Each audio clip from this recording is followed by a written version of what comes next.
I'm going at an angle like that. Fellas, let's talk facts. Your belt game can make or break your look. You can have the cleanest fit, but if your belt is cracked, stretched, or sagging, you just killed the vibe. And believe me, women notice. First impressions matter. That's why I'm excited to partner with Anson Belt and Buckle. They completely reimagine how belts should work. No more holes. Anson uses a micro-adjustable track system that gives you the perfect fit every single time. Once you try it, you'll never go back to a regular belt. And here's what sets it apart. One box gives you 3 buckles and 3 straps. That's 9 different combos. More versatility, less clutter. You'll look sharp in every situation. Anson is family owned, backed by a lifetime guarantee. And because they're sponsoring this video, you'll get a free bonus buckle and a strap when you click the link below or scan the QR code. Don't wait. Upgrade your belt game today.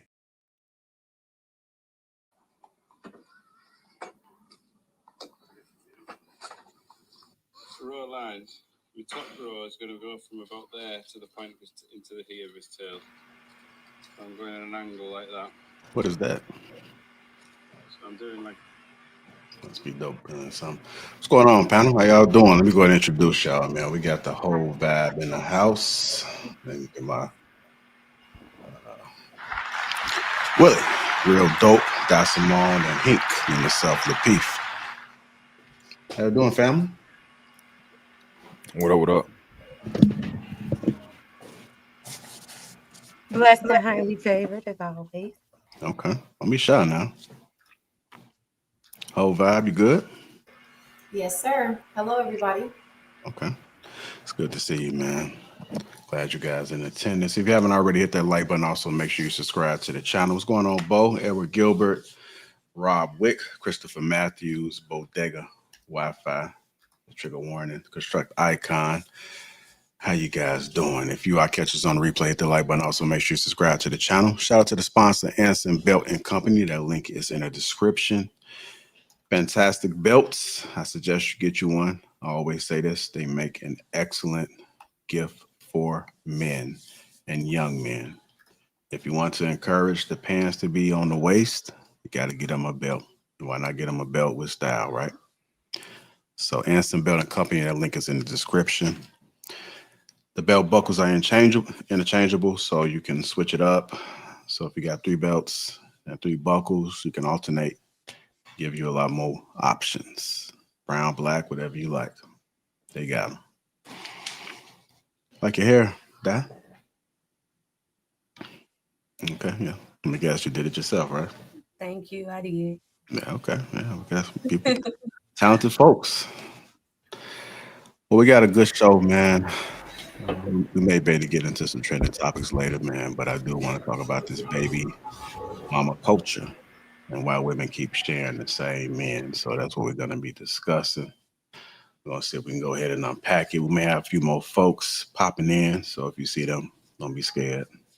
They're just coming in to join the discussion. I may drop the link depending on how it goes, but we'll see how the smaller panel do. That means that he can get the opportunity to voice his opinions this time. Right on. Right on, big brother. Right on. Yeah. All right, so let's go ahead and get into it. My first question I want to ask the panel is, do women use excuses like he lied to me or I didn't know to avoid owning the fact that they had a child with a man who was already reckless? Can y'all hear me, by the way? Yeah, we can hear you, sir. Right. Ladies first?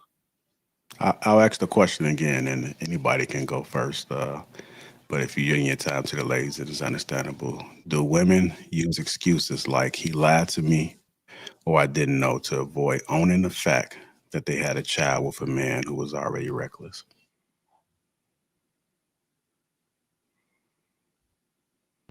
Okay, yes. That happens. Okay. You give a little more insight, explain how you came to that conclusion. I think people fall in love with the potential and use that as an excuse, or the potential they see, and use that as an excuse instead of realizing, like, once I have a baby with this man at this level where he's at, it's a chance that he might not change, and that's what I have to deal with. whether it's a baby or a marriage, wherever you make that lifetime commitment at, you have to realize, like, it's a possibility he'll be like this forever. You can't just bank your money on hope. Go ahead, hold back. Yeah, I can piggyback off of that. I agree. And then I also think that women just lie to themselves, right? So I think they tell themselves, they trick themselves into settling for something that they know that they really don't want, but in hopes that it'll turn out okay. But it's always, what I see is women like to blame men for the mistakes when the fact is, if they don't open up, they can't get in. So All right. Go ahead, Brother Hink. Do women use excuses like he lied to me or I didn't know, to avoid owning the fact that they had a child with a man who was already reckless? Can't hear you, just so you know. Oh shit, my bad. The cliche is they'd rather hear a lie than, to hear that goddamn truth. That truth is a mother. We all seen it. We seen it the other day when we had that show about abuse and blaming men, and the mothers or the women didn't want to take the blame for introducing this ragged ass dude to the children, and this child so happened to be abused by this stranger, because that's pretty much what he was to that child, was a stranger. Yeah, so they said, well, they won't blame everybody else. They blame that man. Well, that man made it his fault. But ma'am, you introduced this man to your family, your children, your offspring. You introduced this man to your life. And it so happens and turn out to where you thought it was. Oh, did he lie to you? He probably lied to you. Probably did. But you also are giving some skins to the man you met just at the club just at that night. And so happens you get pregnant. Now it's unfortunate for you too. So now y'all got a lifetime and a life-changing event that you got to deal with, whether you wanted to or not. You don't even know this man, but he knows your inside. God damn, that's some nasty work, but that's life. Yes, sir, I do. I believe that some women do these things. All right, go ahead, Willie. It is on you, brother. Women lie to do anything. Women do anything to not take accountability for what happens to them, for the outcome of their circumstances. They'll blame, people blame being big on genetics instead of, dietary habits. People blame the fact that their kids are bad on other people outside the home. Women will blame the men for, why the kids don't, or misbehaving when the dad's not in the house. Anything that removes accountability from women, they tend to I'd say it's fair game. So lying is just one of the most frequently used tools they have. What about you, Repo Man? I mean, everybody said it. Like, I can put the cherry on top, but everybody said it. Like, they just avoid accountability at all costs. Even when it comes down to, like, a woman, you cannot be interested in a woman, and she'll, instead of wanting to hear what actually is the reason that you're not interested, she'll just assume that you're gay. She'll assume anything to not have to deal with the fact that she might have to do some work. So, yeah. All right. If a woman knows a man has multiple women pregnant at once, is she choosing chaos or is she a victim? Oh yeah, we got somebody just like that, don't we? In the media, Cardi B, right? Isn't he having like multiple babies on the way, and then she just decided to add herself in the lineup? I don't think he has multiple. I think we talked about that. I think he only has one child, right? I thought it was one or I think two. it's a rumor that he has other women pregnant right now. It's a Yeah. rumor it's Offset baby too. Yeah, but the way they say he might be up to number 3. This is the third one for him.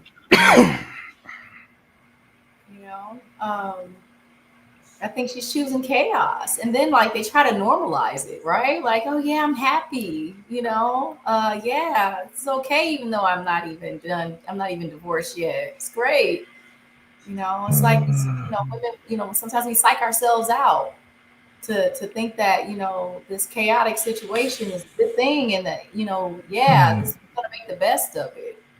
I think it's highly delusional. I think Right. I Go think ahead. poor decisions is something that women struggle with, and I think it's probably always going to be the struggle of women. Maybe it's biological that they're designed to see the positive in things and not the negative. Maybe it's they're designed to go in to situations like that. And that's probably something that they'll always struggle with, and it'll always be the fight between the potential that you see, the kind of like the dream that you see versus the reality. Like when you think about like these visions that women have, like a lot of women want to believe in zodiac signs and things like that. I think it's ridiculous. But like women believe in like, oh, look at that. I see the number 1111, like, and 044, like these things mean something to women because they have these something about them is like, maybe it's the nurturing side, but they want to believe in these things that they see. And I think that when they see that in men, they want to believe in that positive side, not necessarily the negative side. And it's just something they're gonna have to battle with is I know better, the safe choice versus the the other choice. So If I had to answer that question, I would say she's choosing chaos if she's aware that he does have multiple women pregnant at once.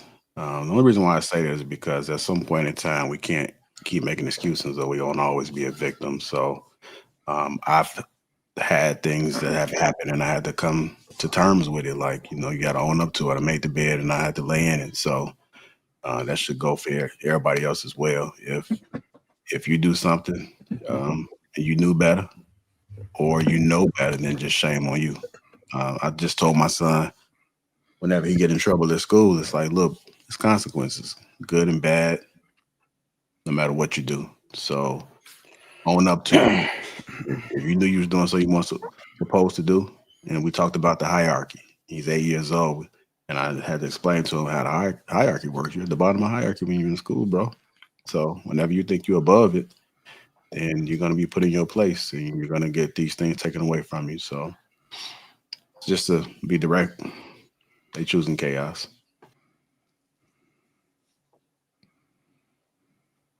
Hank Willie. I'm just trying to figure out why do we think that's the situation? Why is that? Why is that? Is it that lack of maturity? Is that the reason why they choose that? They feel like they can change a man. Is that the reason why they do that? I try to figure this out. I try to understand. I see these shows. We own these shows. We experience these shows. We hear some of the conversation, and I kind of understand. By listening to their conversation allows me to have some type of understanding. But maybe I'm wrong. Maybe it's something I'm not seeing. I'm overlooking, or I just don't understand. I'm just interested. I'm just very interested in to know these things. And maybe we got a couple ladies up on the panel. Maybe they can enlighten us, help me out, give me some clarity. I'm all ears.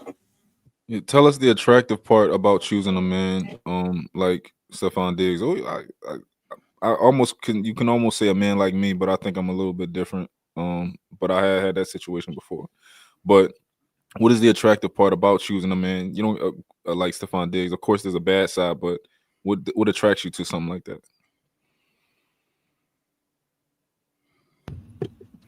Can y'all hear me? Mm-hmm. Okay. Far as a guy with multiple baby mamas, I can't really speak for those women. But when I hear them talk, if they a lot like you, like a lot of men don't hold conversations like you. Like it's rare that you get somebody who can hold a conversation like that.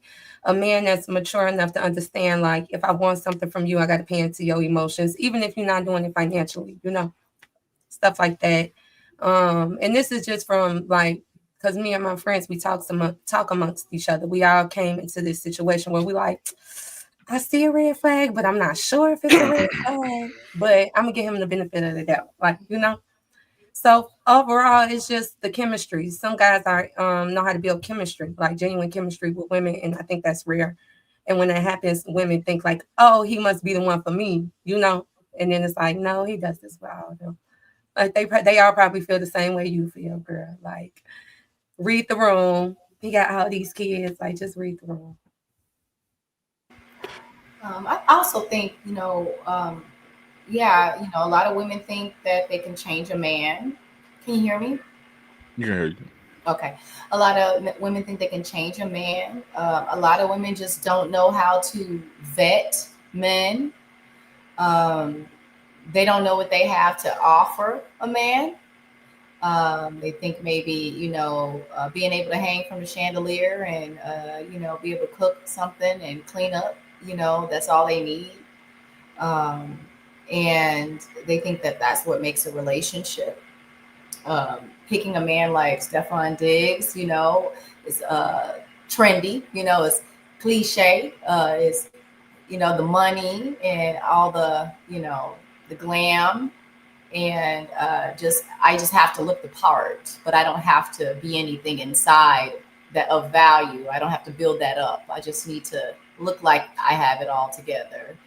And that's why they go for these kinds of men. Not that those men don't have substance, it's just that they aren't looking at that. I see in general, majority of women are not looking for substance in a man. They're not looking for a man that can communicate well, although that's the first thing they'll say, is a problem. They're not looking for a man that has discipline or integrity or is able to stand in his power, in humility. They're not looking for that, They're looking for the bankroll and, uh, good sex, really. So I think that they choose wrong because their mind is just not where where it needs to be for a sustainable relationship. It's the good time, not a long time mentality. I heard you mention something about their mind is not there. Do you think a woman's mind, and this is just to the panel, this is to you too, Don, do you think a woman's mind is ever there?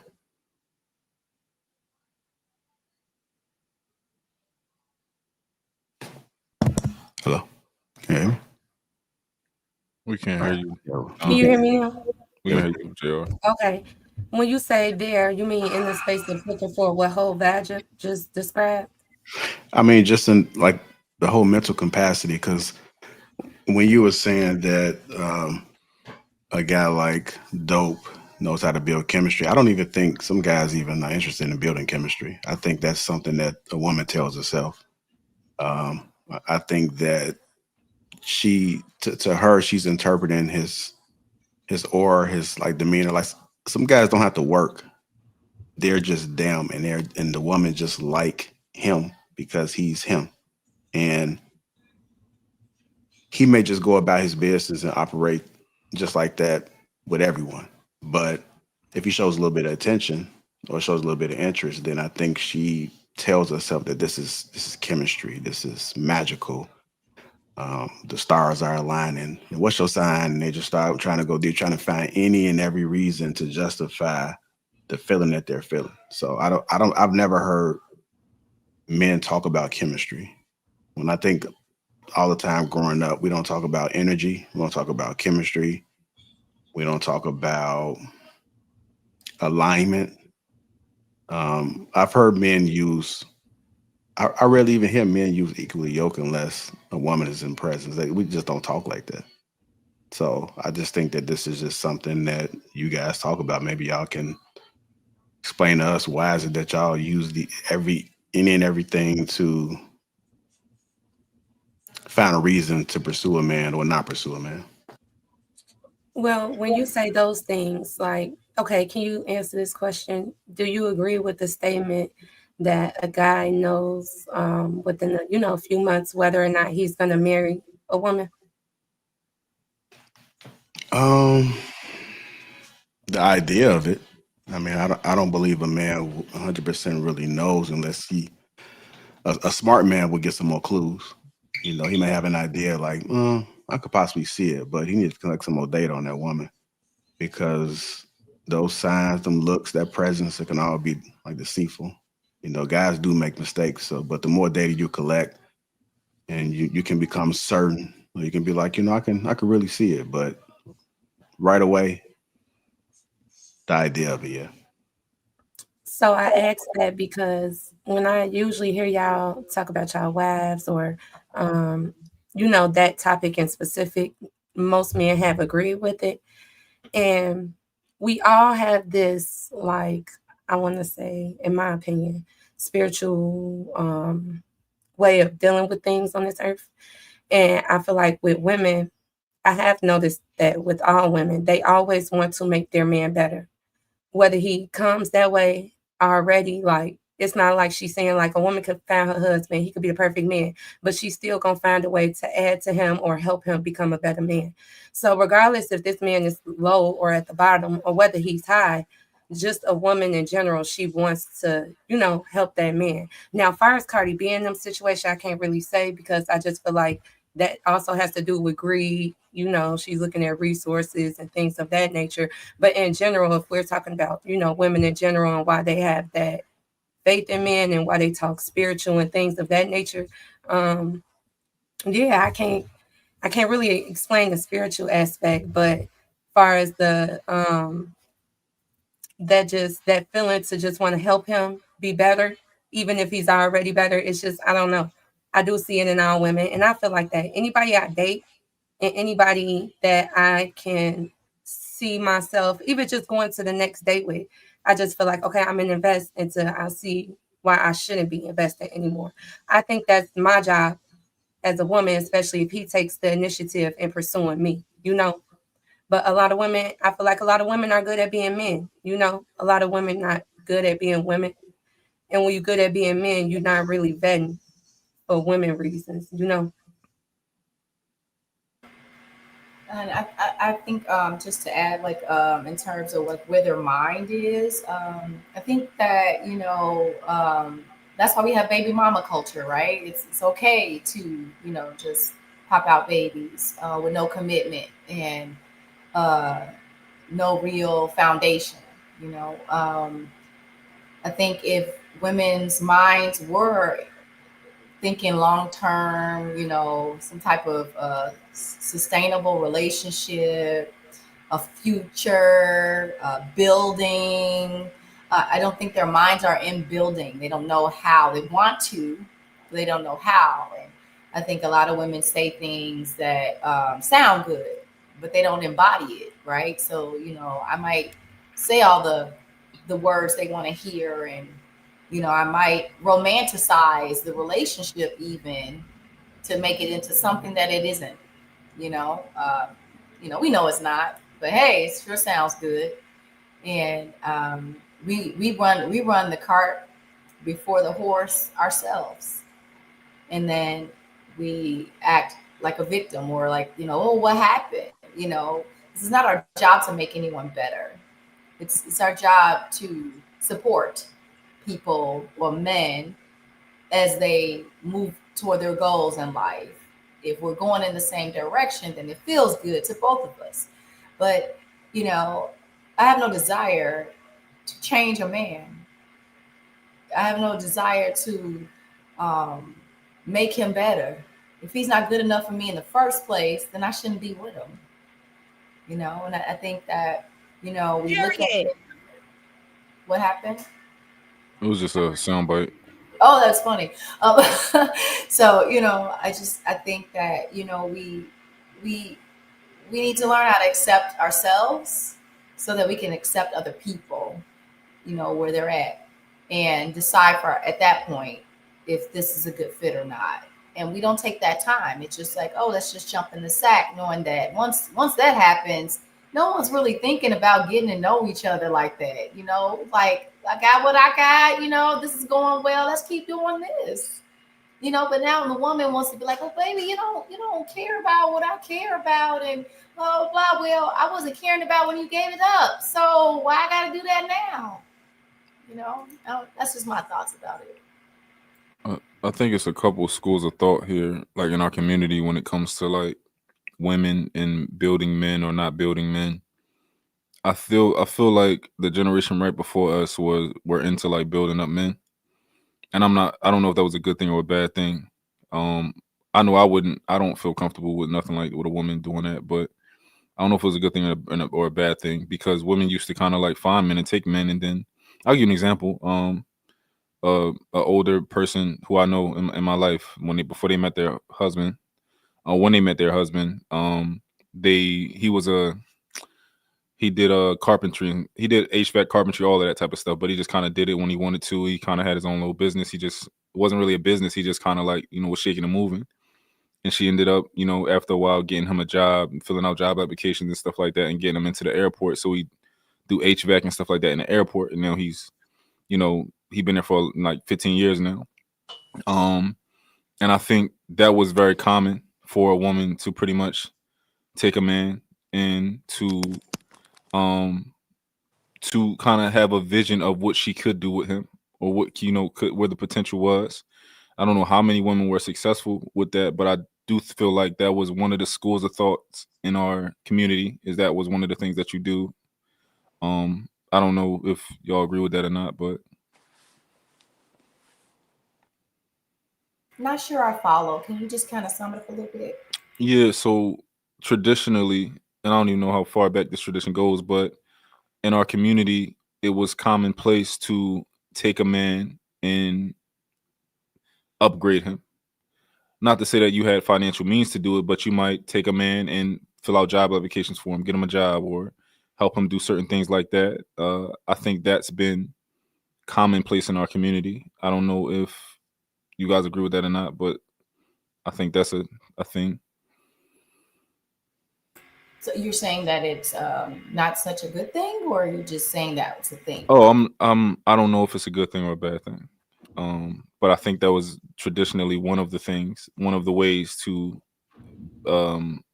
find a man, or to go about having a man, is to take one, see potential, and I guess you can say build him. Well, let me just ask the man really quickly, and then we'll get to the ladies. Do you think, because this is a common conversation that comes up, common topic, men can be great, but do you think a woman can make you better? Like the right woman will make you better? Or do you think that you're already just that good and she'd just be coming in just to assist? Willie? I think women wait at the finish line and fuck the winners. I don't think that there's much that a woman can do to a man who's already great to make him better. He's great. That's the bar. Greater is just extra. And then two, greater tends to only be things like that benefit them, or that they can say they had their hands on. Like LeBron James' wife made him great as a father, but his claim to fame is being a basketball player. She had nothing to do with that. Michael Jordan's ex-wife, same thing. Made him great as a father, as a husband, until he wasn't. But she didn't shoot one free throw. She didn't win one championship. She hadn't sold one shoe. So I don't think that women, and I think whole vibe said it, I don't believe that women get with men wanting to make them better. Women tend, especially women our age, they want a man who's he's like a finished product. They can go in and customize some shit and teach him or tailor him to her personal liking if he's willing to go for it. But if you already him, that's what makes your woman want you. And she's not coming in because she wants to do work. She's coming in because she sees the work is already done. Let me just add to it, because there might be people in the chat, because similar conversations have come up. And one may say that with the LeBron James and Savannah James, that she sacrificed her life. She was there with the kids, and LeBron didn't have to worry about the kids because they was taken care of while he was doing what he had to do. So he didn't need to have kids. LeBron James' kids would have been fine without her doing that. He could everything that she does, he could have paid somebody to do. But also, he didn't. Without her, he wouldn't have kids. He'd just be a basketball player and the best ever. Yeah, and she's also not the only woman that would have given him babies. I think the majority of women with a pulse would have given LeBron James a child at some point in his career. Well, look, I ain't gonna completely downplay the woman because we all see what a bad woman can do to a man and his relationship, man, and to possibly his game. We watch dudes get a bad woman and just ruin him to the point he can't even focus on the field, on the basketball court, on the baseball fields or the hockey, or the ice or whatever you want to call it. We've seen those type of dudes just go off the deep end and just completely lose it. And then they end up not staying focused, allowing that woman to drag him down. He can't even focus on getting free throws because, this heifer done stressed him out, put him through it. We've seen these type of dudes. So yeah, Savannah James is a hell of a woman, and LeBron found the right one, but that could have just been just the opposite. And we don't know what the outcome would have been. We can't assume he would have been great, because if a woman get in your head and mess with your mind, and a weak-minded man is allowed that to happen, yeah, that could bring him down. Now he's not the greatest. Maybe he's a third or fourth grader. He's not the best in the NBA. He may be the second or third because a few games he just couldn't focus and couldn't live up to his potential and do what he needed to do because he got that badass heifer in his goddamn life that he decided to bless with his last name. So we can't sit there. Go ahead. Who's a great athlete who was great that had anything that you just said happen to him because of a woman? Who was a great athlete that had something like that happen to him? Yeah, that's in like the LeBron James. It's in the GOAT description. Well, I mean, I wouldn't consider him great, but you wouldn't consider him great. The example, the certain individuals. I mean, because he couldn't be great if he didn't live up to the potential. That's right? what I'm saying. I couldn't name him that. Great men are going to be great regardless of their circumstance or people around them, and great men have proven that. I would say the closest person who could say that he was stretched out behind a woman was Tom Brady. But then you saw what he did. As soon as he left her, he went and won another Super Bowl and then retired on his own terms. I don't believe that a woman has anything to do with a man's greatness as far as what he is known for, what his legacy is. As far as him being a husband, a provider, a father, she influences those things, but those aren't the things that made him great. That's none of those things are what made LeBron James a household name. Him being a high school phenom at the age of 16 and beating and playing against grown men and embarrassing them is what got his name out there. And then for the next 2 years, he's continued to average over 30 points, doing all that great shit while he was in high school and went to the NBA at 18 and went to the NBA and was dominating at 18. Savannah James had nothing to do with that. His coach let me give you an example of a woman, not necessarily a wife, that's going to end up taking this man down. It's going to be a couple of them. So I think Zion Williams is going to be one. I think Anthony Edwards. He's young in his career. A woman not going to take him down. What's taking him down is that he's been so injured. That's if you said Aisha Curry, then you got a conversation. No, but I don't think she took him down. But two guys who are possible, who has look, Anthony Edwards has a possibility of being a great player. He has the potential. Now, he's still young in his career. You only talk about 5 season ends. So he still has that possibility. Zion Williamson, I still think if he stay focused, locked in, I think he could be great. So those are two young players. Somebody said in the chat, I agree totally. Mike Tyson. We watched what Robin Givens. Yeah, we watched what happened with Robin Givens. We watched how that whole situation panned out. Sexual assault do that. Mike Tyson was one of the greatest boxers ever. So I don't know what she did to dismantle him being. Jesus Christ. We're not saying that a woman she can't throw a man off. We're saying that she didn't make him great. Mike Tyson was great before Robin Givens. No. The question was, the question you asked me, what woman can affect that man's greatness? Robin Givens affected that great athlete fell off because of a woman. Robin Givens was a man killer. She hurt that man's career. He didn't It fall messed off. with his. No, he did. He did. He fell off. A lot of Yes. happening. His entire process just changed after he lost his trainer. Everything about him, he just started to be more lenient. He started to be. But real dope. It was more than that. That happened. All that stuff happened at the same time. All of that happened at the same time. Him being ripped off by Don King and Robin Givens and Robin Givens' mother was all a part of that whole bullshit.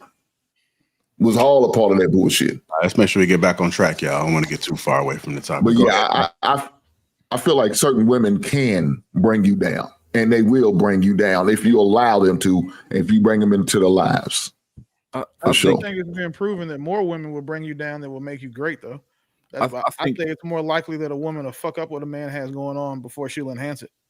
Yeah, I think any woman can affect your mental space and contribute to bringing you down. However, when it comes to contributing to your greatness, I don't think that any of these women contributed to these men's greatness. I don't think that, like, the same way that a gambling addiction can bring you down. Yeah, a bad woman can help bring you down, but I don't think she can help make a man great. I don't think LeBron James' wife, by giving him kids, that was just a different part of his life, outside of basketball. But I don't think it contributed to making him a better basketball player. I don't even know Michael Jordan's situation, outside of basketball. I think he was pretty chaotic outside of basketball, but Dennis Rodman was pretty chaotic outside of basketball. It was a lot of guys who had chaotic lives and didn't have the lifestyle that LeBron James and his family has and are great basketball players. I don't think it really makes a difference. Let's go ahead and who you ask. Yeah, let's go ahead and get back and Bo, and I got some more questions for you guys. We can't hear you, just so you know. Can you hear me now? Okay. I feel like when men date women who are not good for them, like I feel like their intuition is thrown off, if that makes any sense. They tend to make wrong decisions, bad business decisions. They tend to hang with the wrong crowds. If the woman supports what he's doing and he really likes that woman or really want to impress that woman, she can push him to do things he's not supposed to do. You see where they help women in certain areas help, gangs backdoor people. You get what I'm saying? So, and I notice when men have good women in their life, like women who wants to see them succeed, wants to see them be their best selves, not just because of what she can gain from them being their best selves, but genuinely want them to be their best selves, which is going to be a process all the way until you die. So I don't care anybody saying, oh, I expect my man to come to me perfect, or I'm going to come to my woman perfect. It's not going to happen. It's just don't work that way. That's not life. And I feel like, yeah, when it comes down to women, that's just when you have a good woman, you tend to feel better.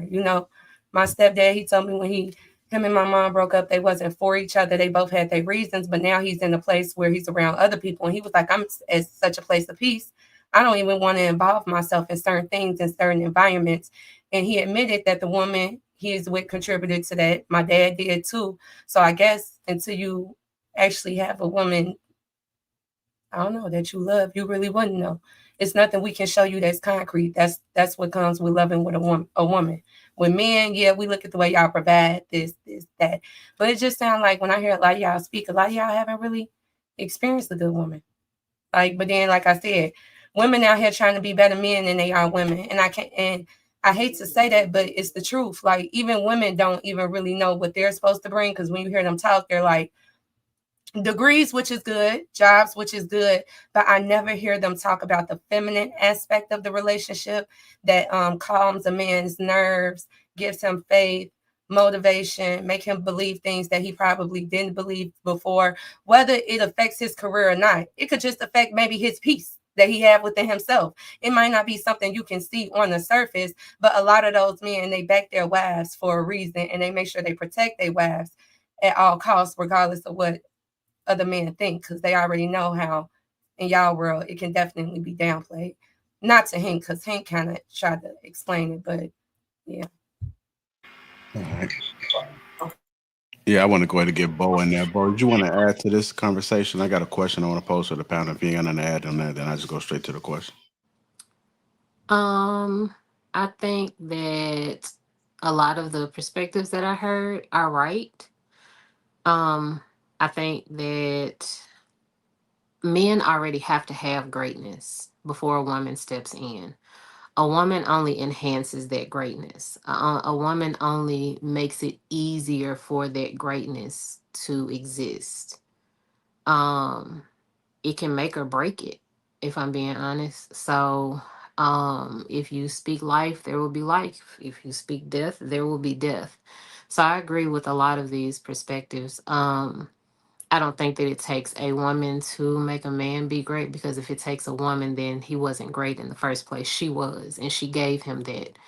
And so that's not on that man, that's on that woman. And that does happen. That has happened. Women have made some men. But that wasn't them. So simple. All right. Let me go ahead and put this question to the panel now. Men say she trapped me, but isn't it still his responsibility where he plant his seed?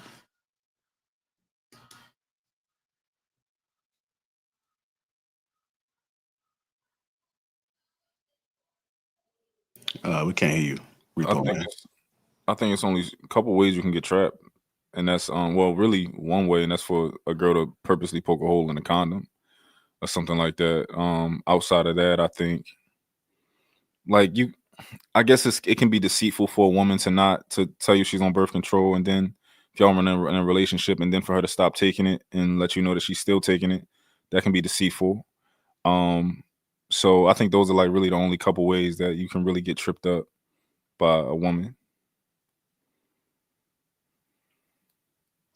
So if she says that, because this is, I'm gonna go ahead and get everybody else, because this conversation comes up, and I think you might have had a different approach than what I hear mostly on the internet, which is understandable. But let me hear what everybody else has to say.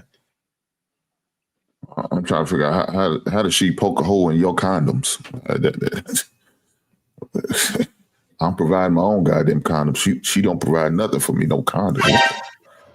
The hell we talking about? That's crazy. What are you talking about? Look, I told my son, I said, do not ever accept a condom from a woman because you don't know her intentions. And if you don't have a condom, you get the hell on. Don't even get your dick sucked by the heifer, because she'll figure a way out how to use that motherfucker. Nah, we good. Take a shower, get the fuck on. It's not worth it. Take a loss at night, go home, get some Jergens, beat off, try again tomorrow. Don't go in there naked head. Yeah, I don't want to take chances. No, she'll swallow. She ain't got no choice. She can't hold her mouth. She laugh. That sounds good, but I'm still not taking them goddamn penitentiary chances. Because I need to worry about more than pregnancy. I got to worry about them STDs these dirty heifers are running around with. So that's a problem in itself. What's up, my man? Should a woman do the same thing as far as like, yo, I don't trust no nigga condom. I'm bringing my own condom. So is it like the Spider-Man meme where it's like, yo, no, I'm using my condom. He's like, no, I'm using mine. Like what happens at that point? We gonna both go to the store and buy a condom, and we're gonna keep our eyes on it when we get back to the house. We're gonna make sure nobody. Majority of dudes ain't trying to intentionally get no woman pregnant though. Real repo man. I mean, most dudes ain't intentionally trying to do that. Now, I've seen more women try to intentionally get pregnant because they looking for a goddamn meal ticket, especially some of these college players. You know, they see a future money signs or dollar signs. Yeah, I've seen that happen, but it's not too often. A dude has got something going for himself. He's intentionally trying to get a woman pregnant. Now, these pookies, I've heard of them, and I see them motherfuckers trying to get pregnant because he know he ain't going to get another pretty woman again, so he got to hold on to the one he got. So if that means putting the one in her, he could at least shut her ass down for 9 months. Now, I don't see it like that, though, but maybe you do. I don't. Well, when you talk about the athletes, yeah, of course not. But when we talking about the vast majority of people that's getting pregnant and having babies and having sex, I think that's reasonable that they are the, you know, a lot of pookies out there who like, yo, I'm a trap shorty. I want to sit her down just to, you know, kind of. A lot of guys, you know, who on that level had that mindset. Yeah, majority of men ain't pookies though. The majority of ones having babies pookies? I'm asking a question. I don't think majority of men are pookies. So I don't think majority of men are out here intentionally getting women pregnant. So you saying majority, sound like you're saying majority of men are pookies and they out here trapping these heifers. I don't believe that to be the case. I thought women were choosing the top 10, 20% of men, and I thought they were choosing the same men. That's what I thought. That's what I was under the impression that they was doing. That is accurate. I don't look again. If you the man and you get that woman pregnant, you got to look at yourself. You have to look at yourself because I don't trust these heifers to do it for me. I'm not putting my livelihood in these heifers' hands. I don't understand why you fellas do that. Why do you trust these heifers that much? Knowing they conniving, knowing they scandalous, knowing most of them ain't shit, but you gonna rely on them to provide some type of birth control for you? No, sir, you better not, because you're gonna come out on the wrong end of the stick, and you don't want to. Chris Brown said it best. These hoes ain't loyal. I believe what Chris Brown is saying. First, you can't trap a woman because a woman can have an abortion anytime she wants to. It's impossible to trap a woman. Impossible. If that lady wants to play delete his fetus, don't need your permission. She can go get it done whenever she wants to. And if she in the sanctuary or one of them states where she can't get it, she can fly to Arizona or fly to somewhere else and get it done. So you can't trap a woman with a baby. A woman can trap a man with the baby a few ways. She can say, hey, I don't want kids, then get pregnant, and then decide to keep the kid. She can say, well, I'm on birth control, and then so he think it's cool to shoot the club up, and she not be, and then she get pregnant and keep the kid. Like, so the majority of the ways that women trap men, it's not like a physical act. It's through deception. It's through being misled. And he think that she was cool, that she was just with him, and then find out that, that she's saying for the streets. So he thinking it's cool to be, running up in a row. So I think it's a one-sided problem. But to Hink's point, I don't think that any man should be sleeping with anybody that he needs to protect himself from, regardless if that's an STD or a baby or just any of the other unfortunate circumstances that can come with after, you done got your nut. So I don't feel bad for men that are in these situations because they should have knew better, and I don't feel bad for women who try to, keep or trap with men, because again, all you're going to do is hurt the kid, and you're going to end up a single mother. And knowing how bad women are as mothers, as far as the products that they put out for children, I won't see why any woman would sign up for being a single mom or having a child outside of a committed long-term relationship or wedlock. I don't understand. One of the things that I don't understand is how a lot of times we prescribe marriage as a cure. And marriage can't fix people. It can't fix dysfunctional people. If two dysfunctional people get married, you just have two dysfunctional people married, and they have a piece of paperwork now, and it's just gonna be weird when they try to and they just gonna do the divorce. I don't know, but a lot of times we prescribe marriage as a solution when we have to fix the people instead of like the marriage isn't the problem and the marriage isn't the solution. I don't know. I hear that a lot. Go ahead. Do you think that marriage-minded folks are different than non-marriage folks? I do. And would you say like a more marriage-minded person would likely take the relationship a little bit more serious? Based on your experience? Yeah. Okay. Because I agree with you that marriage doesn't fix people, and broken people that don't have to get, they can just get married. But I do think that some marriage-minded folks have a tendency to be for real about the relationship. Yeah. And I think marriage-minded folks tend to prescribe marriage to other people. And I think that's the issue, is that if somebody isn't marriage minded and you prescribe marriage, and they're like, okay, yeah, like let's get married. It's like they're still not marriage minded. They just got married, if that makes sense. Like, yeah.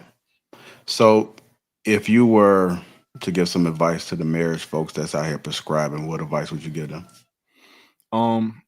I think that it's the people that need to change. It's the people that we need to like it's the people. It's the character of the people. It's their emotional intelligence. It's the way that they solve problems. It's the way that they collaborate with somebody. A lot of people don't know how to be in a relationship. A lot of people aren't picking people that they can be in a relationship with successfully and cohabitate with. A lot of people are picking people who are total opposites, but we just having sex with people, and you feel like, all right, we had sex and then we boyfriend and girlfriend, or this person cute. Like, I think it's important the other things are more important to me than the marriage. I think finding somebody who you are compatible with and can be with for a long time and know how to be in a relationship with, and also knowing how to be in a relationship in general. A lot of people don't have those skills of relationship skills. A lot of people don't know how to sacrifice for another person. A lot of people don't know how to slow down and think, all right, well, maybe you're not being malicious when you said this. Let me ask you questions to see if you were being malicious when you said this, instead of assuming that you're trying to attack me. And then we're arguing about now each other is the enemy instead of the problem, right? A lot of people don't have. I think those things are more important than the actual marriage, even though I do believe in marriage because I'm getting married. I believe in marriage. I like the idea of it. So yeah. And this is my last question. Why do you like the idea of it? Honestly, I'm a very honest person, I think. So it's very possible I just might be indoctrinated. It's very possible that I just might have, the movies that I saw growing up and things like that just kind of make me want that fairy tale a little bit, So I can't really say why I really like marriage. I know I can tell you, I can really articulate why I think that two people are better together. But as far as us being better together and being married by the state, maybe it's just the way I looked at movies growing up and stuff like that. My fairy tale. So shout out to the Repo Man for watching all these goddamn Disney movies. So as far as the part of the problem, relationship and marriage is two different things. You can have a relationship with any goddamn body and just spaz out and get the fuck on. Marriage is different. Really? A lot marriage of people is a different type. Marriages. Yeah, I don't give a damn what everybody else do. I don't waste my time talking to people who's not marriage minded. If you're not marriage minded, I'm not gonna waste my time having a conversation with your ass because it's not what you want. Fuck you, go on about your business. Good luck in what you're looking for and what you find. If that means you don't want to get married, then good luck, whatever you're looking for. I don't give a shit. I'm not gonna waste my time having a conversation because that's not what you're looking for. You looking for something else, then I'm gonna encourage you to go over to somebody else who just believes in shacking up together and just having a long lasting relationship. Go talk to them individuals, see how they work, see how they operate, see what advice they can give you. Now, for those who are looking for it, then let's have a conversation. I'm not going to waste my time, energy, or money and invest into people who's not with it. I'm not not going to try to convince you because you already said in your mind that's not what you want. Then cool, do what you want. Do what you want. Hank, this is my question. And I don't want people to think that I have an opinion here nor there, about this. I'm genuinely curious about what you think about this. What can a man get from a woman when he's married to that he can't get from a woman that he's not married to? What can he get? What do you say? Ask your question again. I'm sorry. What can a man get from a woman in marriage that he can't get from her not in marriage? What can he get from a married woman that he can't get in a relationship, just a regular relationship? Yeah. He can get a whole lot, in my opinion, because you have a different level of commitment in a relationship. Like I said, you could just up and leave. Now, you could do the same thing, but it's going to take some time, money, and energy. It's going to cost you just a little bit more. And maybe there's a period where you can convince or have a conversation for her not to leave, because maybe you could actually decide and act like two adults and have the conversation to work things out. Just maybe. Now, people who don't believe in marriage, they don't believe in they ain't got no stick-wittedness. They don't, because they've been running from bed to post all their lives. That's all they know. Soon as I don't get my way, they out of here.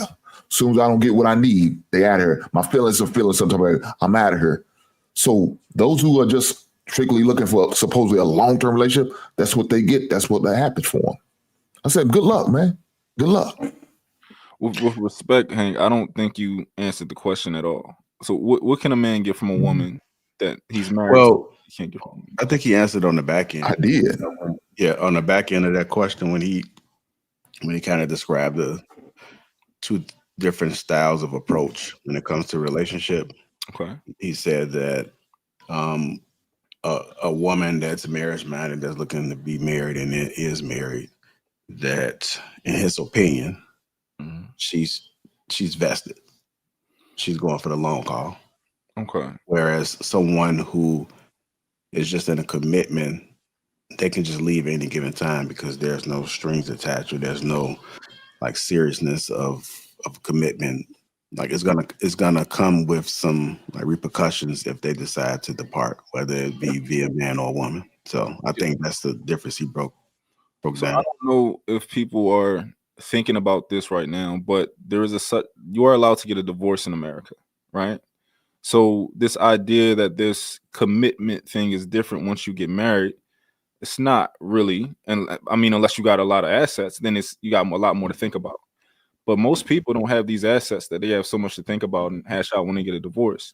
So I'm gonna tell you my opinion. In reality, that's because most people are selfish. That's because most people are selfish. That lets me know you don't care about your kids because your kids are affected in this situation too. So I understand that selfish people don't give a damn about the kids of the family. Mm-hmm. I understand that, and that's sad to see. I hate to hear that, but that's part of it. So that right then and there should give you a level of saying, I'm not going to break up this family just yet. I'm not going to separate myself. I understand you talking about assets and all that. Okay, that's all part of it, but that can't be a deterrent. Some people like say it may not be worth divorcing this woman because maybe the issues what we're having is not that bad, or I need to walk away, or I need to get out of real marriage. If maybe we could sit down and have an actual conversation like two grown adults. But like y'all said earlier, y'all talk about broken people. Broken people shouldn't be talking about marriage. Matter of fact, broken people shouldn't be in no type of relationship, period. I don't care if it's a long-time relationship or a marriage. They shouldn't be nothing like that. You shouldn't be trying to commit yourself to a woman and you know you mentally, emotionally broke. Now you're going to bring that baggage to her. It's not going to benefit neither one of you guys. Matter of fact, you're going to ruin this heifer. And the woman that brings that bullshit to you, she's going to ruin this man. Hold tight real quick, Repo. Let me let Whole Vibe answer that question as well, as far as what can a person bring to a marriage that they can't bring if they weren't married. I agree with him, actually. I think that there's I'm sorry? You agree with who? Which one? Hank? Mr. Hink. Yeah, Okay. I agree with what he was saying because, you know, there is that contract. And so, you know, you're going to try harder. You're going to give more chances. You will be more long suffering. When, you know, if I'm just, you know, dating somebody, you know, probably like I'm not gonna stay around much longer if they just keep doing the same thing over and over again. That's why you see a lot of people in marriages, they last long. I mean, it doesn't mean that, you know, nothing ever happened in their marriage because they're married for 20 or 30 years. It means that they were working it out. I think that contract causes you to bear down and work out issues that people don't necessarily focus on when they're just in a committed partnership. I just want to add to a real quick, Repo Man, before you hop in there.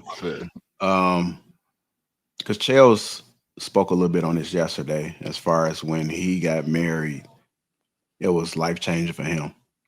So it was something about the ceremony. It was something about the actual event of him growing up and maturing, as he spoke on it yesterday. So outside of the paperwork and the contract, and Repo Man spoke on this as well, as far as how he grew up, he was around it. It's just like it's the right thing to do. So some people approach it outside of the contract as this is serious business. And until they do that serious business, then they're going to behave in a way that they've always been doing until they get to that point. So I think for some folks, it is life changing, and it's outside of the contract, and it's just something has something to do with their morals and how they like truly feeling what they truly believe. And so, because this said event happened, this sad thing happened, this is how they're gonna act from now on. It's like they've given up their whole phase and whatever it is they was doing prior to this, and now my focus is on this person. Yeah. So I don't think a lot of people speak on that part of it, like the spiritual ceremony, like the seriousness of it. I don't even think they're even thinking about the contract Yeah. until something happens, and then I think that's when those conversations, if it even happens. But some folks never even think about like the paperwork. It's just part of the process. It's just routine. They go ahead and they know they're gonna be in it for the long run. Yeah, because what I heard, one of the things that I heard is that someone would be more willing to give more chances, and work things out if they were married. And I wanted to ask the guys because, to my knowledge, like women in general give a lot of chances in general. I know as a man, if a woman ever cheat on me, you have one time. You don't even have one time. You got whatever's less than one time to cheat on me. A lot of the women, at least that I grew up with and I've been able to observe, have been trying, and they tried and they tried and they tried. That's all women have done to men that they weren't married to, is try and put effort in, want to keep this man and want to make the relationship work. So I don't think that that's something that you get from a woman in marriage. I think that that's something that you get from a woman who's committed to you. Without you don't need the paperwork for that. I don't know. What do you guys say about that? If I just could speak on it really quickly, and I don't need to talk that much, but it just dropped off. Who's that? Bo says she gonna switch devices. Oh, okay. I think it is different. Like, unfortunately, men and women are different. It is what it is, and I think that we are wired differently. And we could say it's society. We can say our upbringings. We can say spiritual, whatever you want to tie it to. We're different, and so if a woman steps out and cheat, if she's just cheating, she's just reckless. I just think she's just a reckless individual. If she waited it out and she decides to cheat, then she's just giving up on her marriage, and there's really probably no coming back from that. I don't just see women just cheating. And if she just cheating like that, then she don't need to be in no marriage or no relationship or nothing, because she's just reckless. But it's typical for the typical woman, it would take a lot. And she's probably not gonna cheat. She's probably gonna end it with you and then go date, maybe take some time to heal and then go date with somebody else. But if she just out here just cheating, I just think she always had that reckless behavior. She didn't take no relationship serious. She was in it for herself, and she had no regard to anyone that she dates. So, May I say something about that too? I also want to talk about like what Mr. Repo Man said, like, maybe a person that's in a committed relationship, would probably try harder. Well, do you want someone to try harder because they're scared that they're, going to lose you to someone else and there's nothing really holding you there? Or would you want someone to try harder because they're devoted to you and your relationship, and they really love what they have and they value the relationship more than they value losing you? I think that in my experience, women want me in a relationship, and I think I'll ask you a question. Maybe this might be good for you. Would you prefer a man who, Evan, when you guys get a divorce, he takes care of you, because he thinks that's the right thing to do, or he takes care of you because he's bound by the law to take care of you, but if he could, he probably would not be doing it? I see where you're going. I see it differently, but I would rather, honestly, if we're getting a divorce, I just rather them just do what's needed. Okay, because I know me personally, I'm the type of man that a piece of paper doesn't hold me accountable. It's never going to have to. Like with my kids, with anything, like I'm a man of my word, and I'm a man of integrity. So paper is never going to hold me accountable. And I think a lot of men, paper has to hold them accountable. Like for example, like um, we'll have a conversation here, and I'll be like, "Yo, if you was with a girl for 7 years and you were taking care of her, and you told her not to work, and y'all got a divorce, and y'all broke up, would you, take care of her bills until she can get on her feet?" Most of the guys are like, "No, we left. Well, I ain't gonna do it. No, I'm not taking care of her, right?" I'm like, "Yo, I think it's the right thing to do because it only makes sense based on your situation. Y'all didn't have a piece of paper, but based on your situation, you guys were living together. It was like y'all was married. Y'all got kids, maybe, you know. But a lot of the guys was like, no. So a lot of guys need paperwork to hold them accountable to the things that they, to me is being a man. Just being a man of your word, taking care of the people that come from you. If a woman come in your life, she should be better when she walk out of your life. Oh, this is my take. I I'm sorry. understand.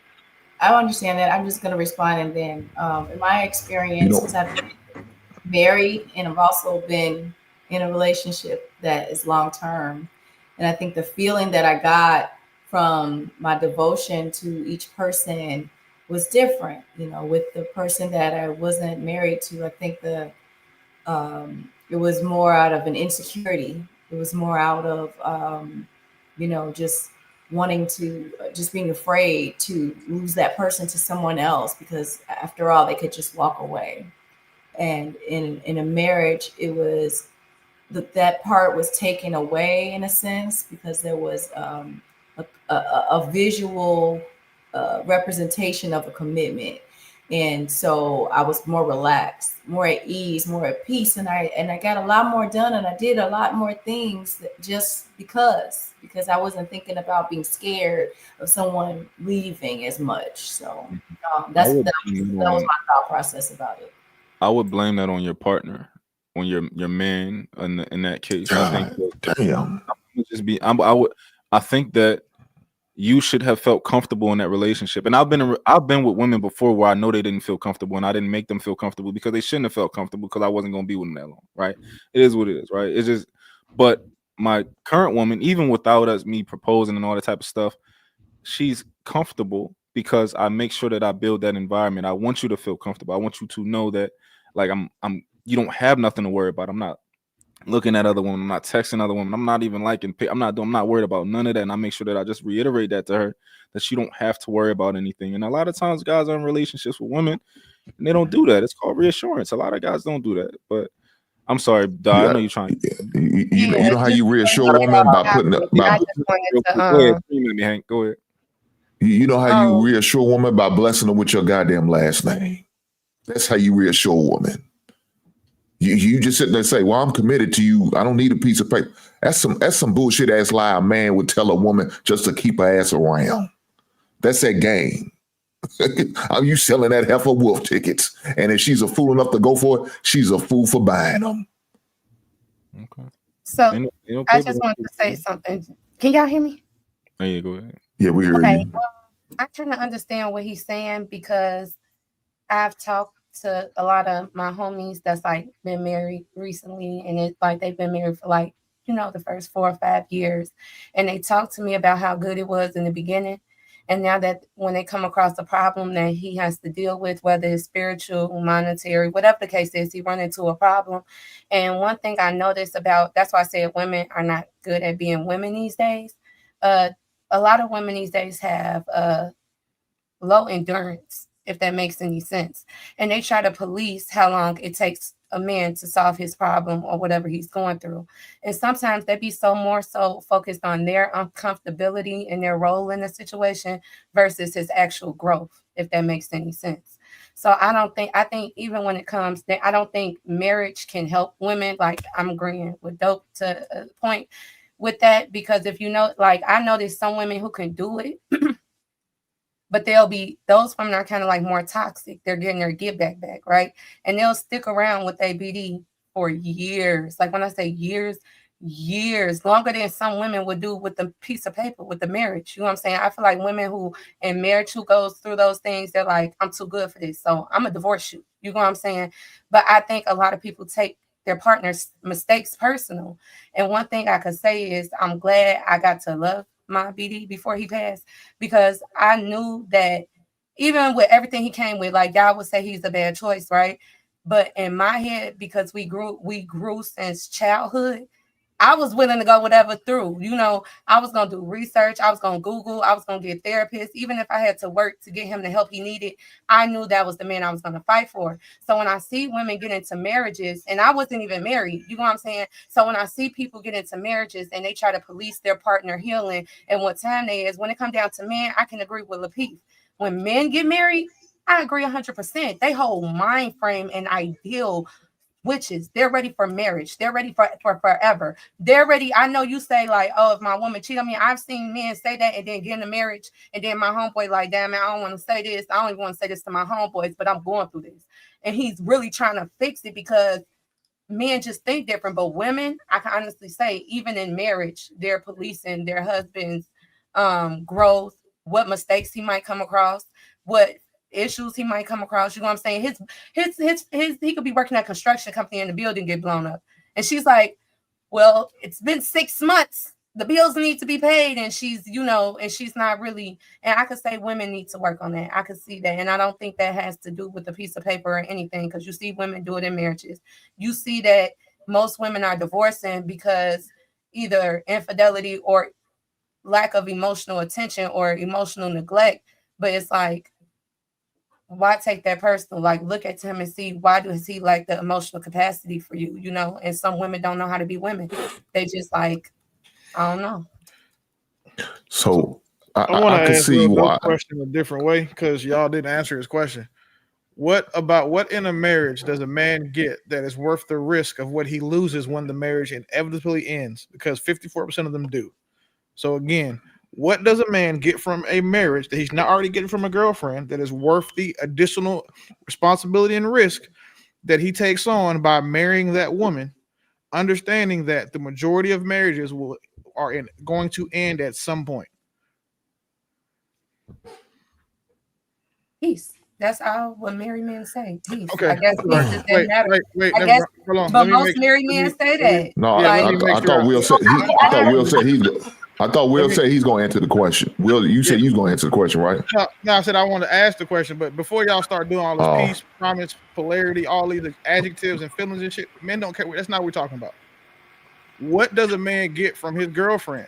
I mean, from his wife that he wasn't already getting from his girlfriend before he made her a wife, that makes taking her as his wife worth the additional risk and the additional responsibility, legal responsibility, and legal duty to that woman? So you're saying basically why do I do all that when there's people out here giving it away for free? That's nothing like what I just said. I mean, I know. I'm making it really short because it sounds like. No, he said earlier he don't really see value in women. That's what I'm saying. I'm about to go there. Yeah, I'm about to go there because like you sound like a person that just does not respect women. You sound like a person that just thinks they're just a whole. And real quick, hold up. Willie's he plans on getting married. Let her answer that. Let her answer. Let her answer. Don't answer because you know how. I just didn't want her to project who she thought you were versus. You know what the retort. It doesn't matter if that's what she do. Let her answer. If that's what she think. Let her think it. No, so I don't know if this is like what you're like. This is like the role that you're playing on the podcast or whatever. But it just sounds like, well, what's so important about this? You know, what's so important about that? But I think like in general, like I know the value of the love of a man. So for me, it's priceless. There's nothing that I can trade that for. So I would hope that, you know, if there was someone in my life that they would value me the same way. So you know, I would think that, you know, the difference for, I mean, I guess, you know, there's a contract, right? It's a piece of paper. It really doesn't matter. I can get married under the sun and the moon and the stars. Like, it really doesn't matter. Like, you just committed, you know, commitment is commitment. So I don't know if I personally, after being married don't know if you necessarily have to be married to experience that same level of love or relationship with one another. But I think it's really important to value what another person brings to a relationship. So that's all I had to say. So okay. Thank you for that. Now, can we answer a question? Well, no, I mean, I just thought I did. I think that, you know, whether you're married or not, you can experience some of the same things. I personally think, you know, I would rather be married than not married. I would rather have someone that is not still looking at options. You know, is not still playing the field, that wants only me. So I think that's the difference that I think, you know, getting having a you know, someone that I'm in a commitment with versus someone that I'm married to. They're not looking anymore. So thank you for explaining all the things that you want a marriage for because they all benefit you. That wasn't the question. The question that I asked was, so Bo, Hink, for y'all, what does a man get from his wife that he wasn't already getting for his girlfriend that would be worth to him the additional risk of taking on that added legal responsibility and legal duty by making that woman his wife? I think, in my opinion, he has someone who has his best interest at heart. And I think that they both take on legal duties for each other because if he happens to, hold on, let me finish. I just coughed. Sorry, go ahead. Because depending on the type of wife he has, if they both have it hurt, and he tends to take a financial hit, whatever hits him hits her. They're both affected by each other's, you know, credit scores, money, investments, and things of that nature. But overall, I think you got somebody who got your best interest at heart for life. So I will ask you this. So those are things that I would take it that you would give to your husband when you get married. Is that a safe assumption? Everything you just listed are things. Okay. Do you not think that you would be doing those things before that man chose to marry you? Or are you, because, and again, there's no wrong answer, but I'm asking, would you not be doing those things before that man married you? So again, this is my question. You're doing it before he gets married, right? Not the financial part and the credit and taking on those burdens. Yeah. Just let me challenge that piece. We're in a relationship, right? Your credit score is 700. My credit score is 800. I say you want a car. I say, okay, we'll get you a car. Me getting you a car with my credit score, right, will still affect you as compared to you getting with yours because your rate would be higher. That's not something that's indicative of marriage either.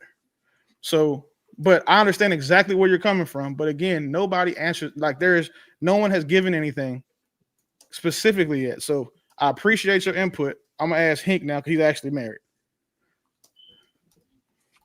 So my answer to that is for my wife to give me a son or a daughter or children with my last name, not her last name, not her goddamn father's last name or her stepfather's last name, but my last name. And I don't have to go through the rigmarole to verify that child is mine. I don't have to go through no paperwork and establish maternity because they already going to know because that's my wife. That's probably the most important thing my wife could give me. Besides that, there's some other things, but that's the most important thing to me. Facts. Cool. Respect that. Right? You being married doesn't stop your wife from cheating. You being married doesn't make just because you're not married. All these are facts. It doesn't mean that you have to establish paternity. That's only like in 8 states. In Texas, if you have a child, you go in there and sign the birth certificate, that's your child. So again, being married is not good. Being married to a woman shouldn't make you think, or if she's already proven herself to be worth your marriage and your fidelity because you chose to marry her. So she was already doing that before you got married. But completely understand where you're coming from. But what about you? What is your answer to that question? My answer is nothing. Oh, that was easy. Dope. What about you? There is literally nothing in this world that a woman would give me while married that she wouldn't give me while she's not married to me. Cool. So this is the easy part about this question, right? Nobody answers it. unless it benefits them. Everything a whole vibe said is stuff that she wants because it benefits her in a marriage. Everything Di said is stuff that she's doing before she get married. Everything he said is just the one thing that he's really particular about that I think all men should be, and that's the paternity of their children. And having a child inside of a marriage is always the ideal thing to do. No argument there. Bo, you common sense, you go on with that one. You won with that one too. This is the problem I have when we had these conversations. It's like people like take the things that we're saying. If that means, you know what I'm saying, like, okay, like how Whole Vibe said that I don't value women based on how she interpreted what I said. If I did the same thing, then I would be saying, well, you only want to get married. You don't want to be a wife, because she not once mentioned what she would give to a man. She not once mentioned what she would be to a man, but Di did. So if we're judging people based off what they said, the only two wifely women up here would be Di and Bo. But that's not the case. For someone who wants to get married, I want to get married because I like to invest. I like to invest in one person and get the most return on my investment. That's what I would say I would get that I don't get from a girlfriend, because there's, investing in a girlfriend is like investing in a stock. Investing in your wife is like investing in a mutual fund. There's lower risk, more long-term reward. With your girlfriend, higher risk, maybe short-term reward.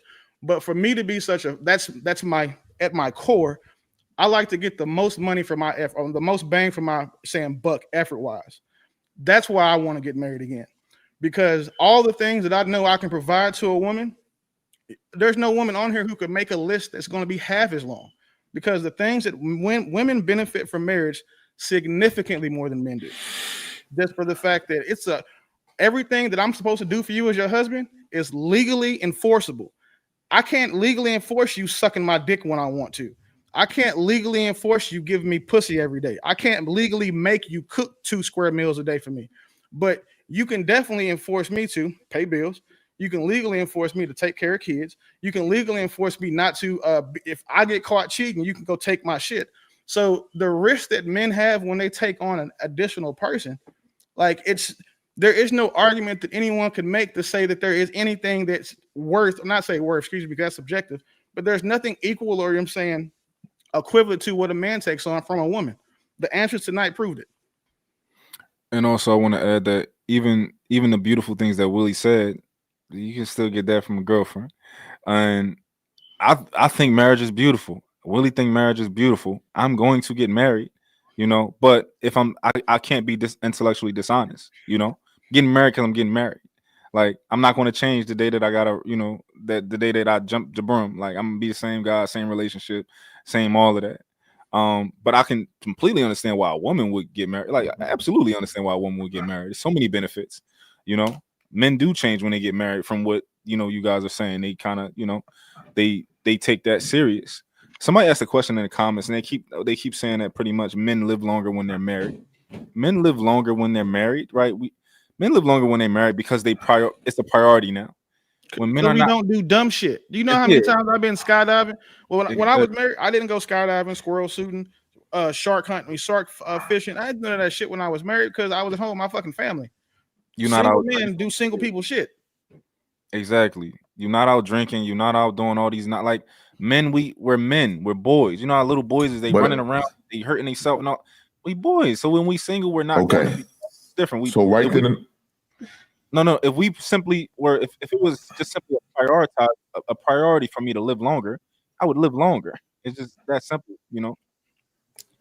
Okay, so right then and there, y'all just talked about a woman as a benefit. Then, whether y'all want to believe it or not, you just explained. Yes, you did, dog. If her having a wife or having a woman and a family force you to maybe think more mature or not as be a little bit more cautious, that's a benefit. Yeah, but it's not a benefit exclusive to being married. It's a benefit of having a woman or being married. No, regardless if it's married or not, that's still a benefit. Because one of the questions we had is a woman a benefit, right? That was one of the questions, whether she was a wife or not. Well, no, that was that conversation is about a man like the athletes. We're talking. Well, the question that we asked was, what do you get as a girlfriend if you don't get as a wife, or as a wife? I know we move a little further down, but I'm just bringing it full circle. Regardless if it's an athlete or not, it's still a benefit. Hank, we can't. You And think most everything that Willie, we can get what you said we could get from a husband with a kid. It's so now many athletes that's paying for a woman's lifestyle and her it's not that career many and athletes, everything. period, It's though. like So it that equals doesn't. the spousal support of that. Yeah, but that's Hold on, that's like hold on, hold on. 0.0000001% of people. So that's not even a conversation we're having. No, because most of these women that's having kids by these dudes with multiple baby daddies, they got low income. You feel me? Like the child support be paying for they Yeah, rings. I think a repo man, the only one up there who's up there saving these heifers like that. The repo man's the only one doing it. I'm not doing that shit. I ain't never heard Willie talk about doing it. I think Real Dope's the only one talking about saving hoes. Well, for some of these So- women, marrying them is literally saving these proverbial hoes. Yeah. Well, Hank, that's true look, too. That's true. But you could do that not marrying them too, right, Will? So, hey, let me ask you a question. Have you ever seen a No, woman? no, that Will. Can you also do that not marrying them too? Facts, 100%. But I don't. You know what I'm Okay, saying? there You know, we are. We're gonna go tit for tat right on. Have you ever seen a woman that you was just like, you have no business getting married, or saw her get married and just knew her husband was weak, or he was just something was wrong with him? Yes, I have. Dope, have you? absolutely. JR, have you? So again, the same way we don't get enough for marriage, women get to use marriage for a multitude of things. A lot of women want to get married because of how it benefits them. You know, they can list till they blue in the face everything they get from it, right? Di is one of the few people that we've had this conversation with that mentioned anything that she would give to her husband, like, or even alluded to it. Bo, you talk about it all the time, so we already know that. I'm saying you get married, you're gonna be a great wife, right? Marriage is not this like you said. It's not I a cure. I don't. Bo, you don't believe in marriage, though, do you? Well, a partner, whatever the fuck Bo got going That's on. how I know you don't never listen to what I say. She'll be Because an you don't say asset. shit. So I don't You think don't she say does. shit. Look, hey, let's be respectful. All right. Oh, I am. That's why I said that. I said you don't believe in marriage. You believe in partnership. You Right? That's don't know what I believe, so let's not speak on what Bo believes. So what do you okay. believe Well, I'm in, Bo? asking. Do you believe in You that? didn't ask. You said. I'm asking you. Do you believe in that? Now, I'm Now asking you you're now, asking. ma'am. I said it twice so I have far. Let always me ask said you that I for a believe third in marriage. time. Okay, I I have hear you. always said I believe in marriage. Yeah, I don't I believe you, remember but I her hear what talking you're saying, about- though. I Yeah, Thank remember what you hearing her did for you talking ask about- me? clarification. Stop For asking me questions clarification. that you don't want the answer. Okay. All right. So let's ask you For how real quick. clarification. That's all I wanted. That's Hey, all. why don't you believe Yes. her? Because if you could sum it up in 2 sentences, why don't you believe her? Because she don't respect the sanctity of marriage. She rather call a person a partner. See, when you call your husband a partner, there's a hierarchy to this shit. Dope, same way. He don't under. When I call my wife, I would never call my wife my partner. So when I hear people like that, I don't think you really believe in marriage because you don't have no understanding of. Because you wouldn't be calling your wife or your husband a partner. You call everybody a partner. You can call Real Dope your partner. You call Di your partner. You call me your partner. Or you call Viz your partner. But see, when you call your wife, that's a higher, there's a level, there's a certain level of respect that comes behind that. When I don't want my wife to say, well, that's my partner. Bullshit, baby. You better call me your goddamn husband. Or call me Mr. Hink. Something. You're not gonna fucking call me your goddamn partner. Go find your partner somewhere else unless you're a goddamn bulldagger and that's what you're into, then I need to be rid of your ass. All right. So I do want to get some clarification because I know sometimes when people are discussing the other person, spouse, wife, husband, and then the term partner. If you are out in public, let's just say you were at a business meeting, business opportunity, a fundraiser, something like that. If you're married, how would you introduce your husband? Would you use the word partner? I would say this is my husband. Okay. And then can you explain why you use the word partner? Because I'm describing, when I say partner, I'm describing the dynamic between us. It is a descriptive term that I like to refer to my man or my husband or whatever he should be. It is the fact that we are a team. We work together. We are in this together. It's the dynamic of it. I never introduced my ex-husband as my partner, but I need to feel like we're in this together. So that's when I adopted the term, because I never felt like that in my marriage. I always felt like we were working on two separate things. We were always separate. And so that's when I adopted the term partner. I need you to be my partner. I need to know that we are in this with each other together as a team. So I'm describing the dynamic of it, but I do not introduce my man, my boyfriend, my husband, or whatever as a partner. But yeah, when I say partner, I'm telling you what I want you to be to me. Okay, Hank, she explained to you that she would never reference her husband as partner in a public setting, but more so just using it here on the platform to kind of break it down. Like, how do you feel about her response now? Do you still feel as though you don't? No. YouTube is a public setting. And she said she want to call her man, her husband, her boyfriend, her partner. So just because you did it in a social setting, in a meeting like that, you're doing it in a public setting right now when you call him a partner. So to me, that sounds like you want to be equal. And there's nothing equal about a man and a woman. And I understand why y'all want to be equal, because y'all feel like y'all been slighted. Well, that's on you and that significant other you got that you feel that way. That's not how you should be addressing your. Let me finish. I'm almost done, ma'am. But when you describe the man who blessed you with your last name and say that's your partner, everybody in that social setting you could call partners, they all your partners. Because when you sit there and put the description, my man, my boyfriend, and my husband, see, there's a hierarchy, and I believe in hierarchy. A boyfriend ain't shit. Your man ain't shit, but a husband, shit, that's something great that I think y'all have lack of respect of, and maybe that's why y'all don't respect marriage. So be it. Hank, I think you're committed to. Now this is between me and Bo, real dope. She don't need no help, Captain. No, because he's committed to misunderstanding me. I'm also a person who's. No, I pay attention. I listen. And why is real dope trying to save you? Is that your partner? I'm not trying to save her, but I'm also a person. That's exactly what you're doing. Let her speak for herself. You want to be equal?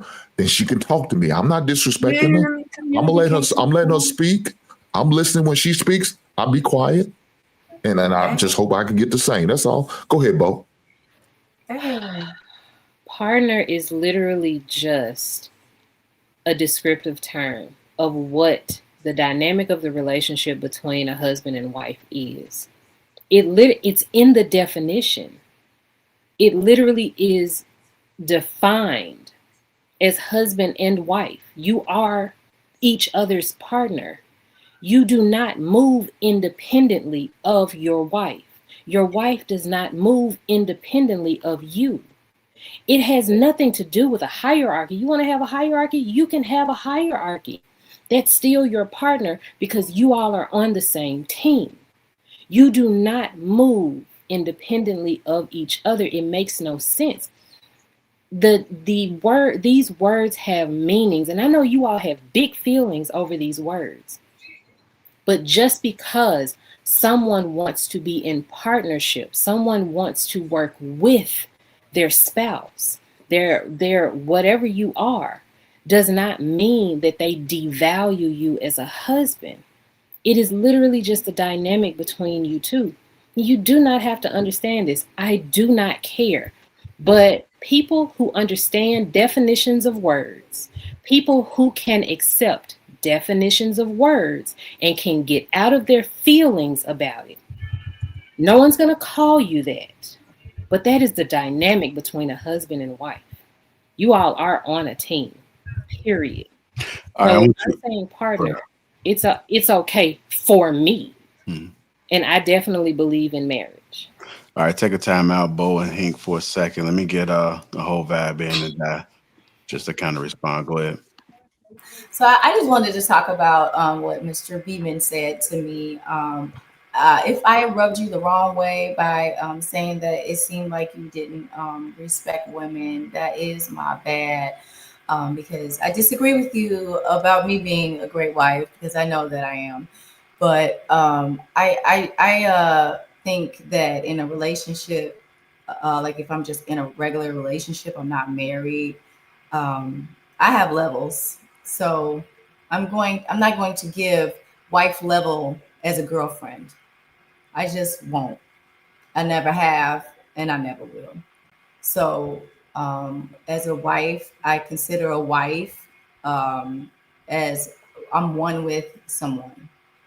If I'm someone's girlfriend, I'm not one with them. I might be committed, but I'm not one. And I know that I didn't explain like what I would be giving, but I think that goes without saying. If I don't feel one with the person that I'm committed to and not married to, but I feel one with the person that I'm married to, I'm gonna have a different level. But I did want to clarify that because it sounded like you felt judged by me, and that wasn't my intention at all. I was just listening to what you were saying, and it just sounded like it didn't really mean anything if you were married or not. So I just wanted to clear it up, Mr. Beamer. Whole vibe. I just want to say that I I just don't. responded based off of what you said. Typically, what I've learned is that when people take things that I say to mean something that it doesn't, just the word selection alone that I use, if you just by definition heard that and then you wouldn't come to the conclusion you made, I just understand that it's just something they want to say to me. It doesn't bother me. It's just a space. I'm not worried about it. And if I say like when I say like if I don't like this type of women or this thing about women, usually what I've seen in these spaces is that the only women who take issue with that or don't understand what I'm saying are the people that I'm talking about or identify what I said for some reason. And that's again, everybody's business, but nothing you've said offended me at all. Okay, good. I just wanted to make sure. Whole vibe. I don't. I Mm. didn't believe you when you said that you wouldn't give a man that you're not in a relation that you're not married to everything. I believe that you're going to give a man exactly what he give you. Whatever he give you, I think you're going to give it back to him. You It mean makes you mean in a relationship or in a Yeah, marriage? I think if whatever a man gives you, you're gonna give it back to him. I think whatever effort he gives you, you're gonna give it back. I don't think that necessarily um you in particular would have to be married to that person and give them everything or to be one with them. I think you could do that, but I think it probably comes down to that limitation of maybe he's not giving you all of that and you just don't give it back to him. Well, I'll give. I just like it. So if I'm just like someone's girlfriend, I'll match. I'll give. But if I'm someone's wife, then I give all of me. I belong to them in a sense. So if he give I'm you not their partner. I'm their other half. Where they go, I go. What they do, I'm doing. Where we gonna be together. So that is the kind of person that I am as a wife. But I'm not like that as a girlfriend. I I, just have I, to be honest. you, maybe you don't believe me, right? You may not believe me, but I think that's all determined by the man. What you give is all determined by the man. I understand what you're saying. You're saying that like I wouldn't do this, that, and the third. But if you met a man who was committed to giving you all of those things as a girlfriend, I think you're going to give him back everything that he giving you. You're right. I would. I mean, Doc, it can I, just always doesn't work out like that. But Doc, can I ask you a question? me No, or Doc. oh, okay. So if your boyfriend told you that I'm only gonna do boyfriend stuff until we get married and then I'll do husband stuff, what stuff would you think he was talking about? I was just gonna kind of speak on it. I guess, buying a house, moving me in, um, making my problems his problems, um, being concerned about like my general growth, like because I feel like sometimes guys, like how y'all said, use pretty women for their confidence and stuff like that. So I want to make sure that you're actually concerned about my well-being, like I'm concerned about yours. Um, um, yeah, just and I don't want to get into detail, but just I want to make sure that you, like I said, what's important to me is important to you. So, for instance, working out is important to me. Eating healthy is important to me. Family is important to me. Um, Children are important. Education is important to me. Um, Meditation, just knowing history, correct history is important to me. Knowing how to defend yourself and how to stand your ground is important to me. So a guy who can that's why I feel like my husband will be able to, like, he'll teach me those things. And let me ask you another question then. What would you say your husband things that you wouldn't expect your boyfriend to be doing while you guys are married? Because, for example, like your boyfriend is going to protect you. He's going to provide for you. He's going to probably pay for most dates, most things. If you guys live together, he's probably going to pay the lion's share of the bills. What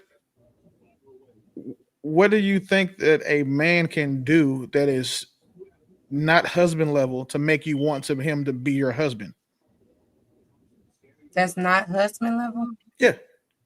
I honestly can't say. Got you. Bo, question for you. What are girlfriend things that you can do in a relationship that you could do only without doing any of the wifely things that would make a man want to make you his wife? I'm gonna say something that people will never expect from me.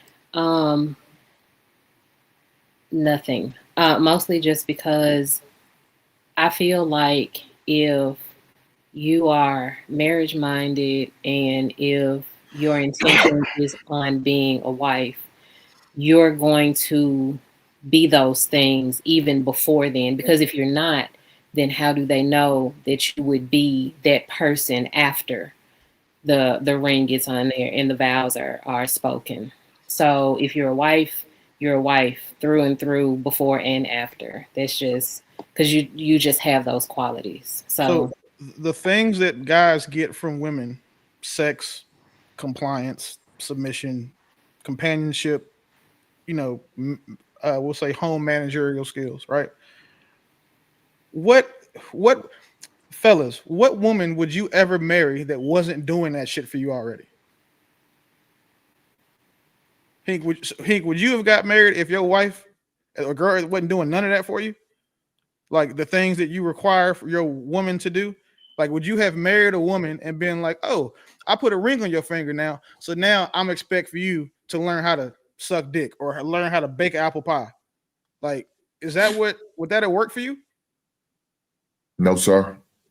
What about you, JR? What was the question again? Of all the things that you expect for your woman to do, what of those things would you let her wait to do until you were married? Or like, could she not do those things? And then you'd be like, yeah, let me go ahead and marry her when she's not doing shit for you.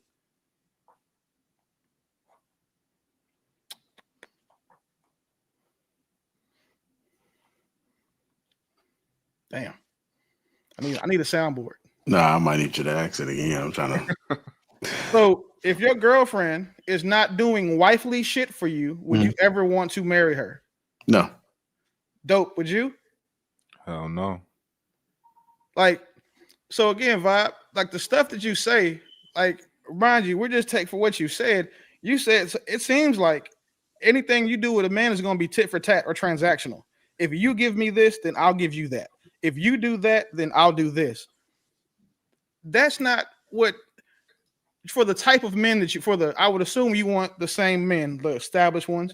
That doesn't seem to be what those types of men want for themselves. That's not what I'm saying. I didn't say I was going to do shit for them. Like you are saying that I said that I'm not going to do shit for them, or I'm saying that I'm going to be at girlfriend level, not wife level. And I'm okay with that. And if they're not okay with me being at girlfriend level, then then that's not the person for me. So I'm okay with that. But I think that the way that I choose to deal with it, it's working fine for me. I don't feel like I need to pay all someone's bills. I don't feel like I need to cook every meal for them. I don't feel like I need to take care of all their children, even the ones that I didn't have with them while I'm their girlfriend. I think those are things that you do when you are coming together and deciding to be a wife to someone. Now, will I do things? Yeah. I might braid some hair here or there and cook some meals here or there, and like as we do things. But I think that the super immersive thing, like as soon as I'm your girlfriend, now I'm gonna just go completely and just do all these things. Like I don't operate in that way, and that's not me. But I do have a lot to give, and I do give it. I'm like an onion. I have layers. So I think that in my experience, I've already done that. I've already been that. I've already went to the extreme and given upfront, and it didn't work out for me. So for me, I'm going to gradually get to know a person, and gradually, as we appreciate one another, then I will do things. And it has nothing to do with like, how many things did you do for me today? Okay, well, I'll do 4 things for you today because you did 4 things for me today. It has nothing to do with that. I don't keep account or record of how many things I'm going to do. I'm just saying that I am conscious that where I'm at in this relationship is where he wants me to be and where I want to be, and it is not necessarily the marriage level yet, but once it gets there, then it will be different, and I think it should be different. Okay, so okay, understood, received. Would you want to be a man's wife who wasn't doing husbandly things for you? See, that again, your question is loaded. You're saying, would you want to be, no, I want to repeat what you said. You said, would you want to have this person be your husband who wasn't doing husbandly things? I don't expect, I'm not going to expect my boyfriend of 2 months to come over and stay at my house and live with me. I'm not going to expect him to cut my grass every week what if he lives in a whole nother state?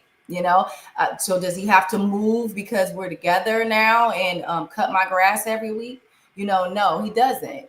But if he comes there and he does it for me, or he takes my garbage out, there's different dynamics. It's not just cut and dry, black and white.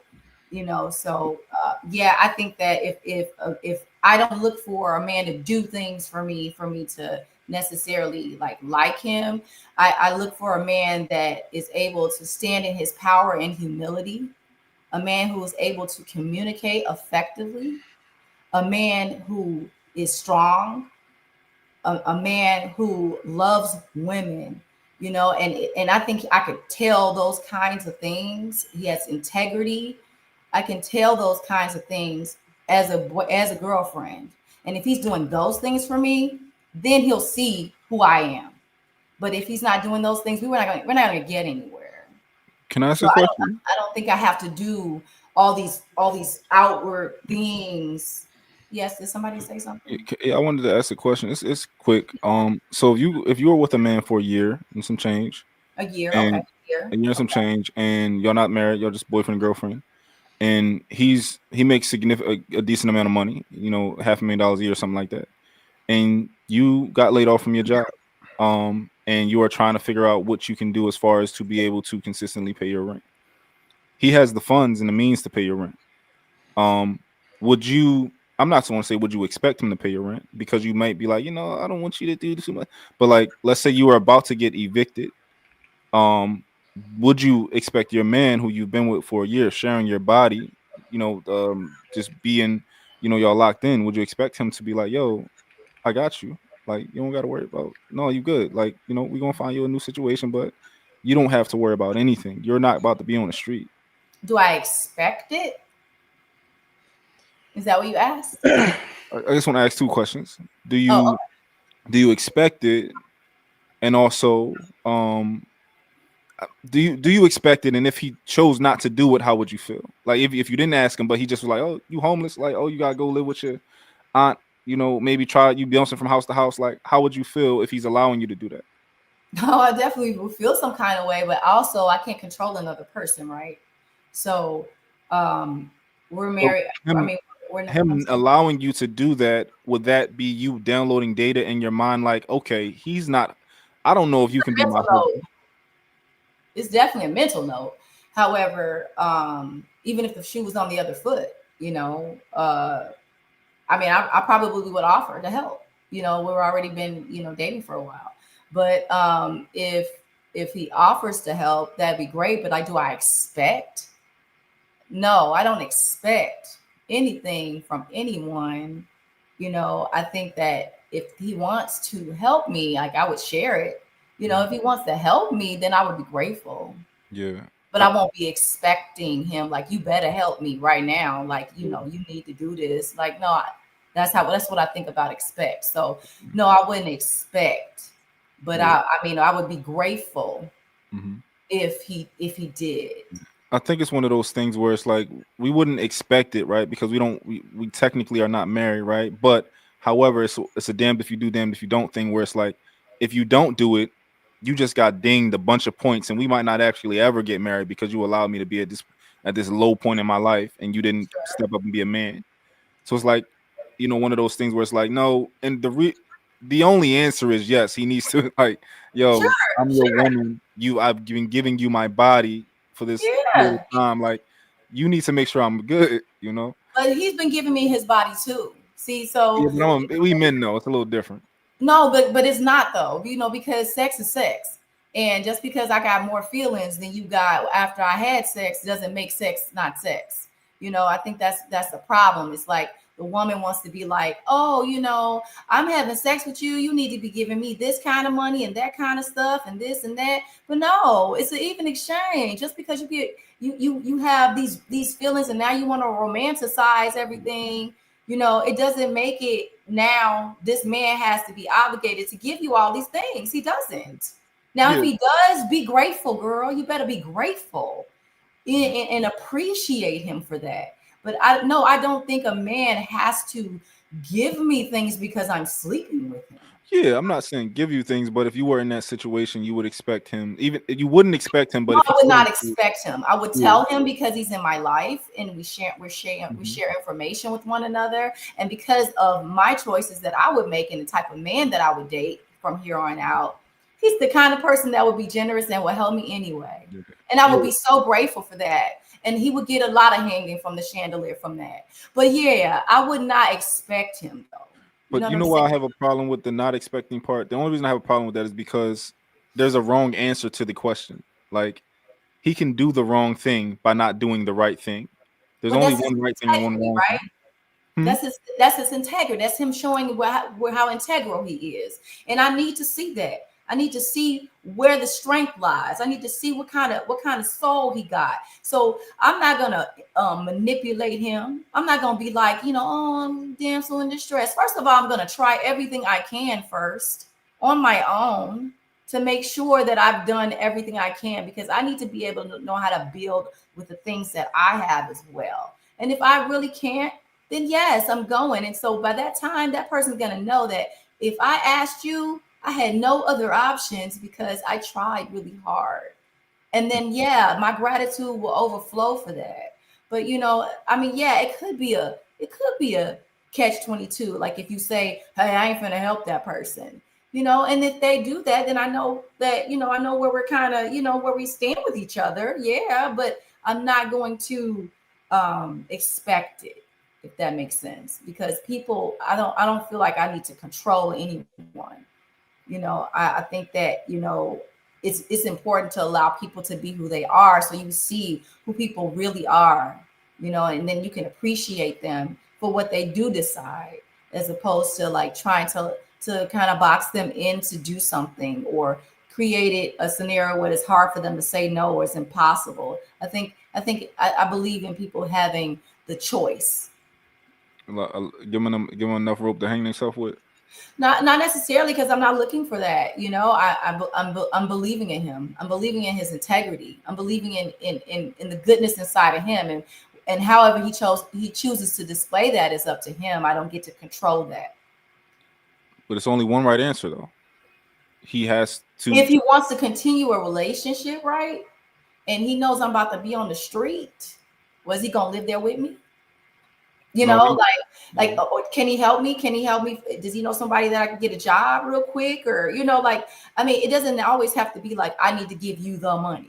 It might be, I might be able to help you figure out another kind of way or whatever. I'm not necessarily, if something happens like that, God forbid, definitely. And if the shoe was on the other foot, like, yes, I as a, being who I am, I'd be like, babe, you need me to help you with that, and it would be like nothing. Who said that? Oh, The oh, sound bite. it would be like, does that mean like shut up or what? Does it mean like, I would definitely help, but I don't think he would necessarily expect me either. I don't know, but he probably knows the kind of woman I am, and that I wouldn't let him just be hanging out there. But he would be grateful because of the woman that I am, and I would hope, But I don't believe in coercing or controlling people. I think that if they love you genuinely, they're gonna love you. Okay. Good idea. I just want to say, Willie, I didn't say you didn't respect women, but I do feel like because maybe of your experience, I said I don't feel like sometimes you see the value in women, but I think you have a woman that once y'all are married for a long period of time, and once you do start going through hardships, like maybe losing people in life, death could be a hardship. Um, I know men go through midlife crisis. Mhm. It's not problems that probably most men are comfortable talking about on podcasts, but from what I've learned from the men in my life, because I have a lot of men in my life, and I ain't gonna lie, since I started this podcast, like, I don't know, I've been in my depression and I kind of secluded myself from everybody, but a lot of men kind of tell me that's what I am. It's nothing tangible, but they're like, I like talking to you, or even my friends boyfriends. I feel like that's the space that we hold as women in general. And then I just wanted to talk about the partner situation because I didn't get a chance to comment on that really.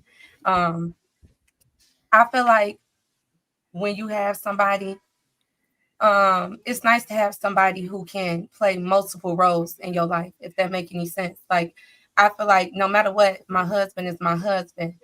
But I kind of understood what Bo said when she says partner, she's more so not describing him, it's more so the relationship that she was saying. So, like, for instance, I've had guys that I've dated in the past tell me, okay, you my best friend. And that's because I've helped them with spaces, whether it was with their brother, their mother, um, just someone in their family, their uncle. It's always something very, very personal that men can't usually talk to other men about. And I was able to hold spaces for them. And a lot of those men, maybe I did turn down one of the wrong guys, because one of the guys wanted to marry me. He was very marriage minded. His approach with me, I didn't feel safe. But when I talked to y'all, it made me see it from a different point of view. But everything happened for a reason. The man for me gonna be the man that holds the space I need him to hold. But overall, I think that's why I got from partner. Like, okay, this is somebody, like she said, somebody I could work with. Not he's my partner, but it more so describes the dynamic of the relationship. That I promise you, I don't hate women, but I will tell you that the women who think that I hate women, not you specifically, are the women that I'm talking about. Hit dogs always holler when that's because again, offline, you understand. I'm, holding domestic, taking, doing Mother's Day rallies for victims of domestic violence, all the shit I do for women. So I get it on these panels, but again, if you hear what I'm saying, I'm talking about those women specifically because that's who we're talking about. We're never That's why I talking. always let you finish. Yeah, we're never talking about like upstanding. We're talking about bitches like Cardi B. Like we're not talking about women who are respectful. So I comment on those women. Y'all give me a topic we're full of respectful women. The conversation is different, but I'm never going to speak highly about a hoe. And that's why I say a lot of women lack endurance too, because I think once she got married, she thought, oh, now that I'm married, I'm going to be wife material. And she was probably, like you said, already doing things that she was already doing before she got married. So Offset didn't see the change. You know what I'm saying? I don't think women understand their role in a marriage. And I think if they did, and I think if she did, I don't think Offset would have ventured the way he ventured, because she would understand what he needed from her. But I think women like her do go into the relationship worried about what they can get, how they look. They're not, especially if you outselling him and you doing his job better than him, in her sense, because they both rappers. I'm gonna say that. But for her, I can honestly see, like you said, why she's the problem, because I don't think she's was so more so focused on him, but how he made her look. Like She wasn't worried about his mental spaces. But then it's just so much because I keep forgetting he had so many kids.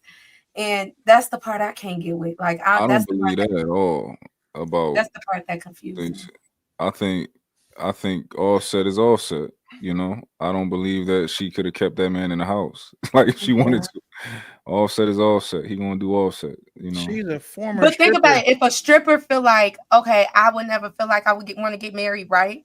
And then she meets a man who makes her feel like I want to get married. Of course, she's going to think I can change him because maybe she didn't never think about marriage. Maybe she didn't ever, you feel me? So now that she got a man that finally got her into that position, kids at a certain age, especially as a stripper, to have kids at that age as a stripper, he had to be in her head. And not just that, what he was doing for her. She said record labels used to play with her, venues used to play with her, and when she got with him, they wouldn't play with her money. They wouldn't play with her time. So he was covering her in a way that most niggas in the industry, you seen how they was treating her on Love and Hip Hop, wasn't covering her. So she was like, if he could do this for me, then maybe I could. Maybe that's the only way I could think of it. Like a bitch that's a stripper, and then she's in her prime, and then she's having kids, get married. He did something. He covered her in a way that maybe she wasn't covered by her daddy. You know what I'm saying? Maybe she wasn't covered by her pimps or the club owner. And once she felt that covering, she was like, oh, I can have that for him too. Not understanding the endurance it actually takes. Women feel like,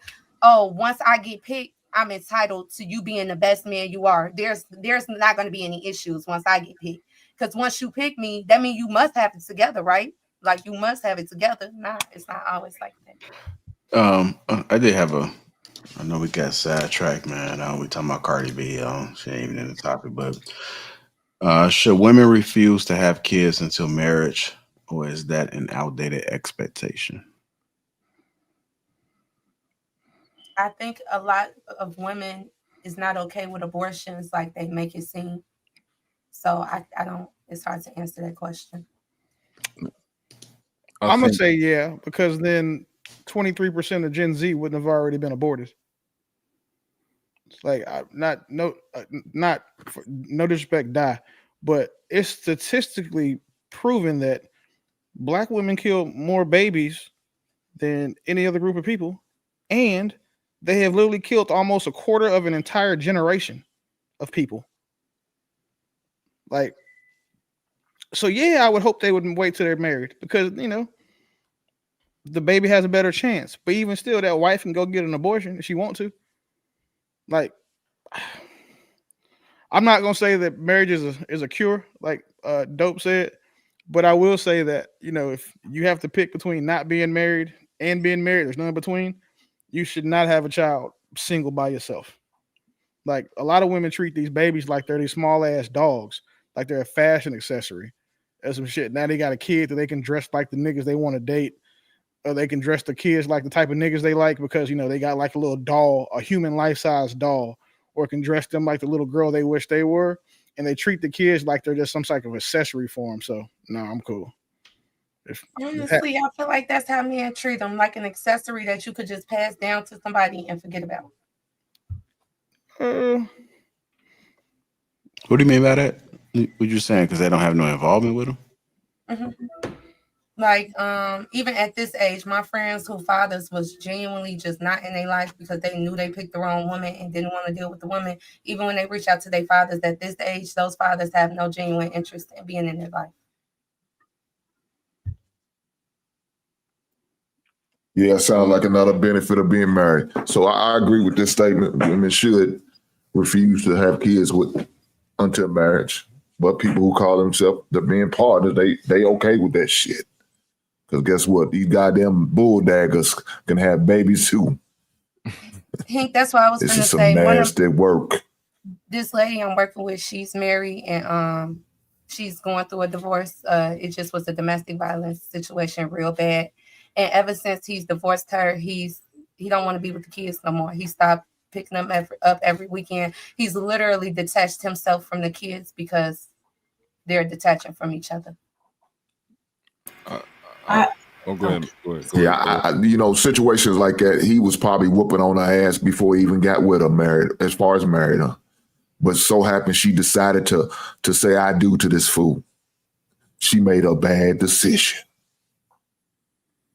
No, I was just talking about how he said that women just be having babies as accessories, and I say guys kind of do that too. And if it doesn't come with a woman, sometimes they're just willing, or if the woman or if the accessory is hard to deal with, then they just choose not to deal with it at all. You call a baby an accessory? No, I didn't. I'm saying you missed the point, Hank. No, Hank, what I said was a lot of women treat their kids like their accessories. Like the same way niggas get pit bulls and okay, Frenchies, god damn. women treat babies like that. Yes, and I was saying That's some I nasty would work. say I feel like men do that a lot. Like, and it's an accessory that some of them not even willing to go to court for. Get the Hold on, lawyer time for. out. Like they'll You get think it for men? their car. You think I feel like, men treat the babies like an accessory? because the situation I described, like how my friend even. So I wasn't off when I sit there and say you sitting there thinking a baby's an accessory because you think men treat a lot of kids like an accessory. Not men in general, the fathers who choose not to be in their child's life, like that creates the single moms, like the moms that don't have no help. Like for instance, I don't know a man, and when I say a man, just by my definition of a man, I don't know any man that would let a woman will be okay with knowing that his seed that's actually on this earth is in the hands of a woman that he knows will make his son a statistic. I just don't know any father, any real man, any real father that is okay with that. And that's just my opinion. Especially with the statistics of how kids are turning out by single mothers. Yeah, let's go ahead and get a whole avenue. What you about to ready to say? I was just gonna say, yeah, I agree. I think that women should refuse to have children until they get married. It's really difficult to raise children alone, and then on top of that, if you're still like trying to search for a man, you're gonna wind up neglecting your kids. So I think it's really important to make a real good decision about whether or not you're gonna have children. Don't just like make that loose. Don't take that loosely or lightly. Is there anybody that disagree with this? No, everybody agree. Yeah. Bo, you want to say something? I feel like your chances are higher. Your chances of success will be higher. Okay. Especially knowing, like, I know I was arguing devil's advocate, but overall, I feel like your chances will be higher with the father being in the child's life. Although there are some situations where, fathers, like I just named with my co-worker, but I do feel like if y'all married, the man has a better chance of, creating that bond with the kids, getting attached to the kids, coming up in the house with the kids. It's just a different dynamic. I can't say that. Gotcha. Go ahead, Bo.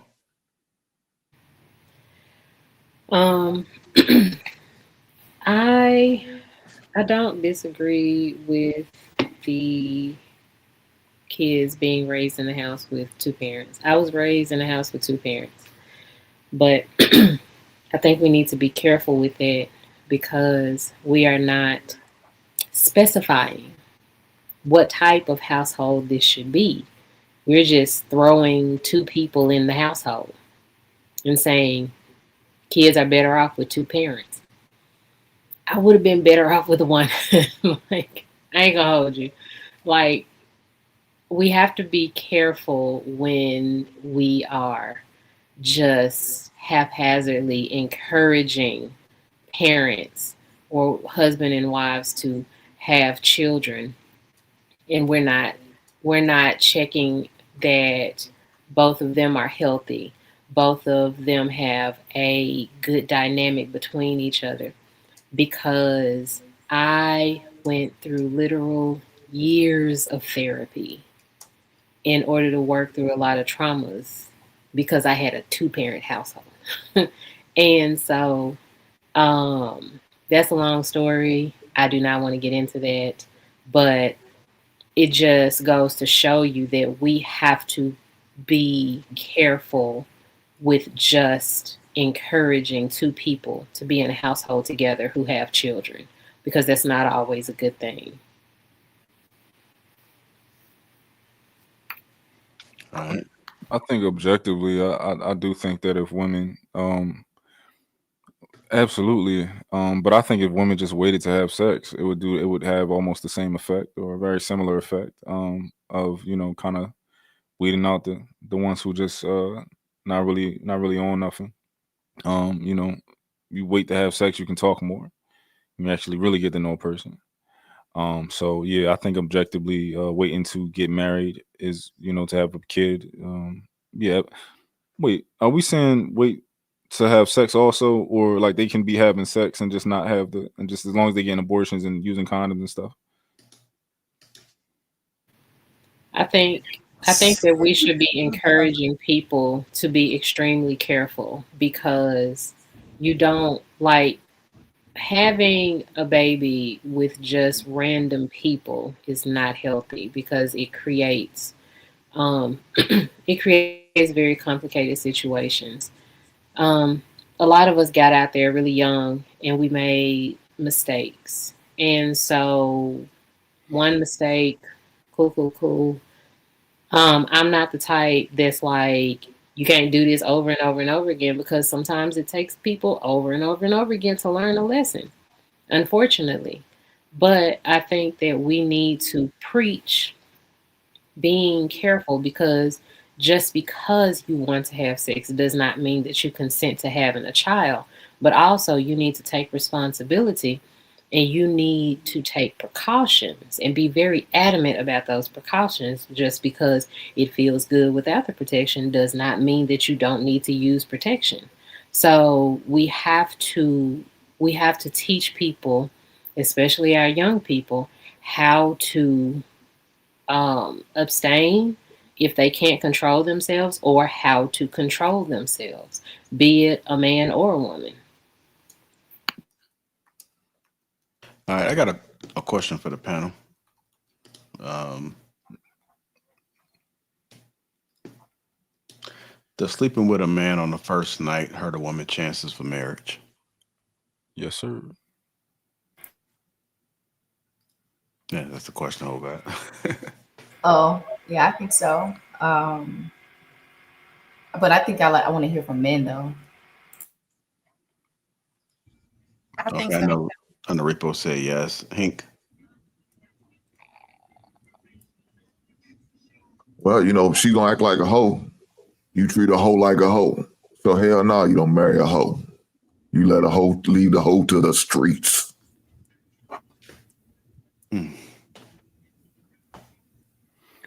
Yeah, Look here, lady. I don't think y'all understand. We categorize y'all whether y'all want to believe that shit or not.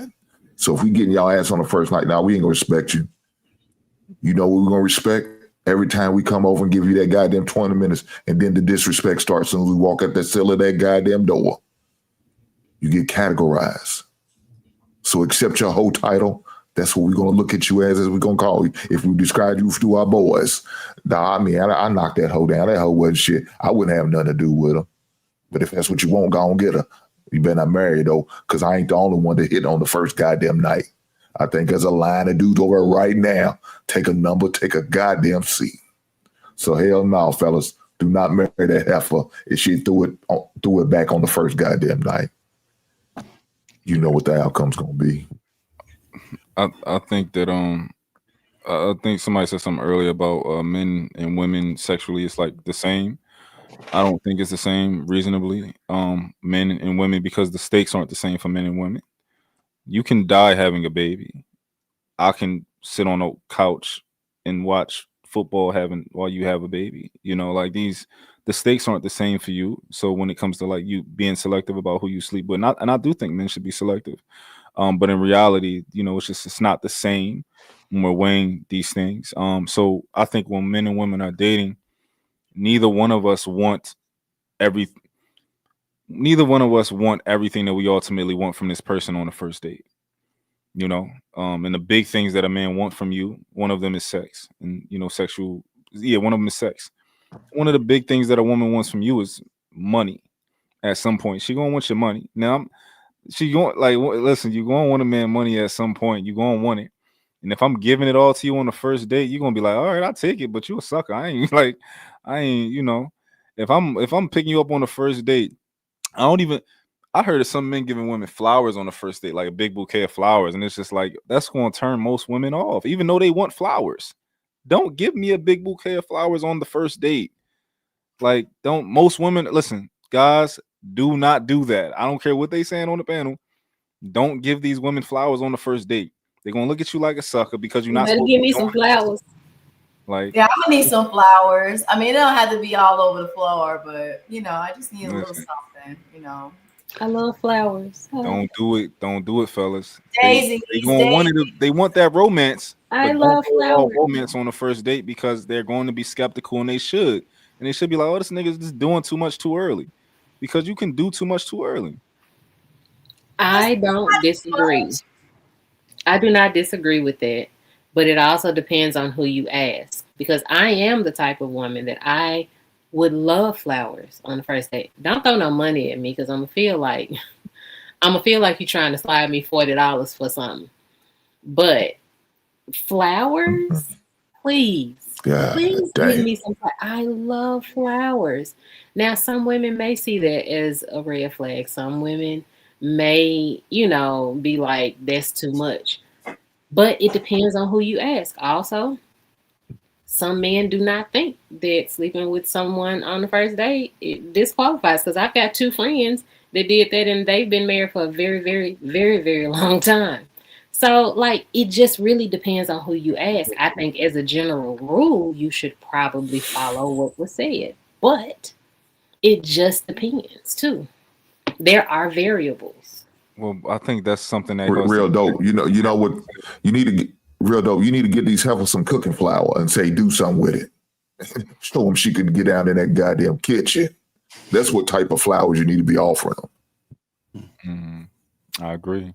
Give both some some cooking flour in the apron. She's a woman. Oh, I swear to God, I'm so glad he ain't married because don't nobody deserve him. Nobody deserves that. God damn, how disrespectful is that?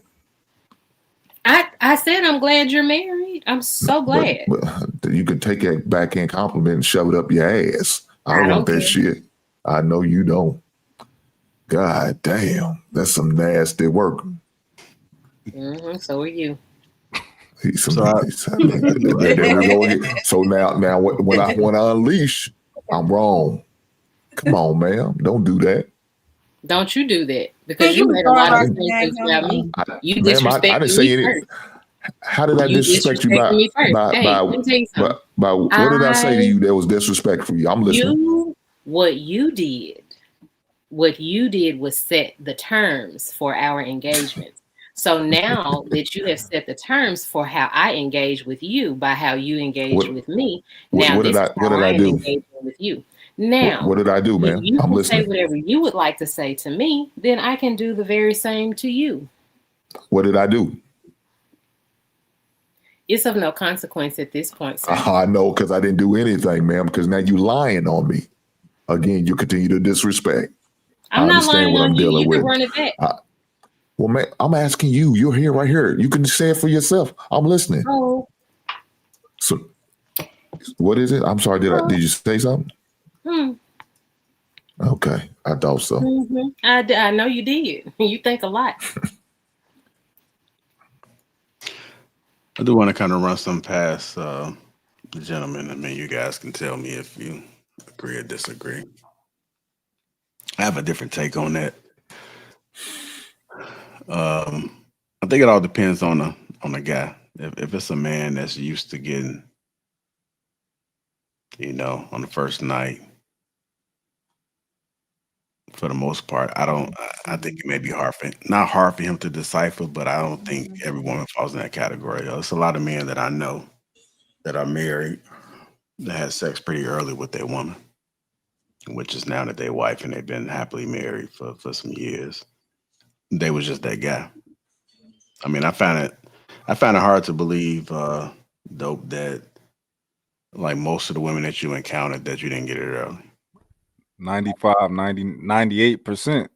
So then how is that a true statement for you then, as far as if she gives it up?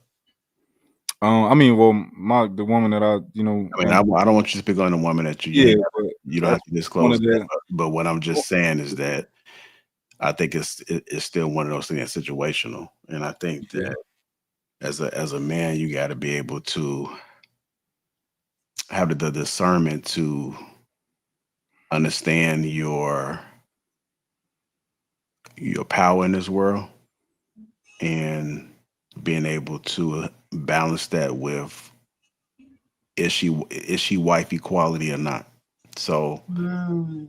um I don't know. I don't think every man has that advantage, but I do think that some men are just used to getting it, and if they don't get it, then it's like, what the hell is wrong with me, you know? But if they're used to getting it, then they can come across somebody that's a wife, and they just got it early, Yeah, or they can I come don't. across somebody they get it, and I think they know that they trash, and they ain't going out with them. You know, they're not going on trips with them. You know, they kind of kicking them to the curve. So Yeah. that's just my take on it, man. So I think it's all situational. so Jr. I don't fully disagree with you when I say that. So I think that as a man, I know that at least for me, for the most part, as a rule, if you after I have sex with a woman early and really fast, I just lose the incentive. I lose what I don't know, but you just gave me what I wanted too fast, and I just lost interest. I think a lot of men a lot of times will lose interest fast, especially if they already like are a player and they dealing with different women, you know, they'll just lose it. Most cases they'll lose interest fast. I'm not saying that it's going to determine if that woman could have been a good wife to you or not. Because I think that most women, if you are that guy, they're going to do whatever they need to do in a relationship to be with you, and they're going to fit whatever role you need them to fit for the most part. But I just think for women, I'm telling them that because he might just lose the. I, it was a woman who came in my job. She was old. She probably was like 10 years older than me. This Mm. woman's body was amazing. It was one of the best bodies I've ever seen in my life. And I used to tell my coworkers like, "Yo, I'm gonna marry that lady one day." Right. One day, end up working out that I got this lady number, and she was feeling me, and we end up, being adults together, and it went away. And she liked me way more than I ended up liking her, and I just was like, oh, like it was just a typical thing where a woman is kind of like putting in more effort, being more consistent than you, and you just like kind of like, oh, I didn't even know you liked me like that, and I like all of that marriage stuff went out the window. Hmm. Yeah, I can see your point. I think in general, I don't think you should be putting out that message that that's okay. I just think that people that know, they know, and it is what it is. That message is not meant for everybody because everybody ain't gonna get it. And if you speaking to the mass, then I'd rather you speak and just let them know that this is this is how you should view it. But on a conversation, like behind closed doors, most of the people that I know that I've been around, it it just kind of came with it, and they saw something else in them. And I can, for the most part, can vouch for those particularly. And my circle is pretty small that they've been loyal. So, ladies, you guys want to chime in? You guys have been kind of soaking this all up like a sponge.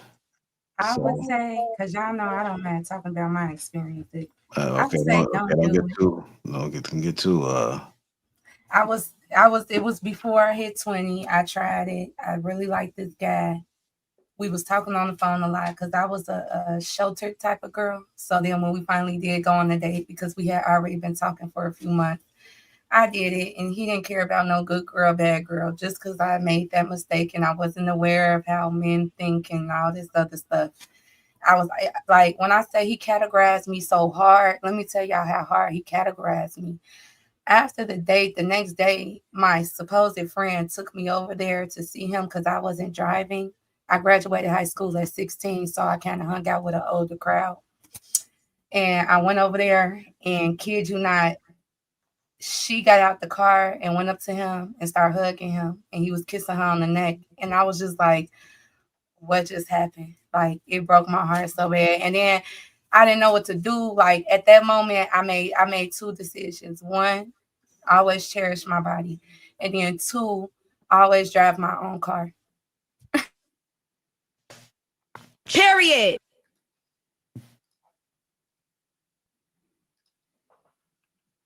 So yeah, you could go with that. Oh, I'm a good girl and stuff. Because I think sometimes, especially when women are young, we tend to think like that. Like, as long as I'm a good person, as long as I do what I'm supposed to do at the front end, because you be so healed, you don't have really emotional trauma from dealing with negative guys and bad experiences because you did what you were supposed to do in high school. You know what I'm saying? And you still kind of doing what you're supposed to do in college. So when you're a good girl, I think women do just assume like when I date him, he'll be able to see this. Like, but guys, sometimes they see it, but at the time they don't really care. They're not ready for that. You know what I'm saying? So I don't think sex on a good day is the best option if you know you want to get married. But I do agree with Lapeef. Guys should have better discernment to judge character and not just actions or what could have been a mistake, you know. Well, JR, can I ask you a question? Do you think that men will respect you, a woman, more if she pulls back? Let's say you on a first date and you can tell she like you can tell she feeling you, and she, you trying to take it there, and she pulls back and she's just like, not right now. Let's, I just want to. It all depends on the woman. Okay. So, like the right woman, she'll get that treatment. But if you know she a hoe, you're just gonna be annoyed. But if she's the right woman, it's like, yeah, it's gonna be one of those things. So that's why I say everything is always situational. And so many men get different experiences. So I may not be speaking to all men. I'm okay with that. But it's one of those things. If you know, you know, and men know other men because there's a standard, and we know how the world operates and moves, and so we can have discussions. Same thing, women can have discussions, and they know, like when they go out, like they know what influence they're gonna have. I know some women that are who the world view as beautiful, and they don't expect to pay for anything because they understand how society and the world views attraction, and this is the way that they've been moving majority of their life. So when they go out, I think one of them was they was invited somewhere, and they was asked to pay to get into like the VIP part of it, and they was like, what? They was confused because they thought when they was invited, they was already included for this particular space. So to answer your question and not to go too far off, I just think everything is always situational. I think it just depends on the woman. I also want to say, I don't know about most women, but in my friend group, we kind of side-eye men that want to do it too soon, because y'all hoes too. And we be like, he a hoe, like he easy, because you learn too often that when men are interested too soon, they not really taking you seriously. They just want to hit and go. So we know you a hoe, and we like, you got a decision to make. You either a hoe, and then this is just a one-off, and then I ain't gonna talk to you no more. Or maybe, I don't know.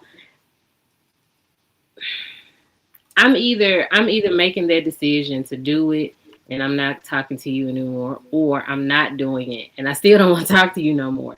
But either way, it just depends on whether I'm interested enough. You know what I'm saying? But a lot of that is situational. It just depends.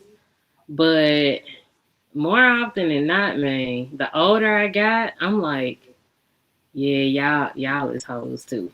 So I got to side eye all of y'all. If you want to do it too soon, I'm like, because why do you want to sleep with me? Like, why do you want to get this intimate with me this soon? Because you don't even know me like that. You don't like me. So we know the game too.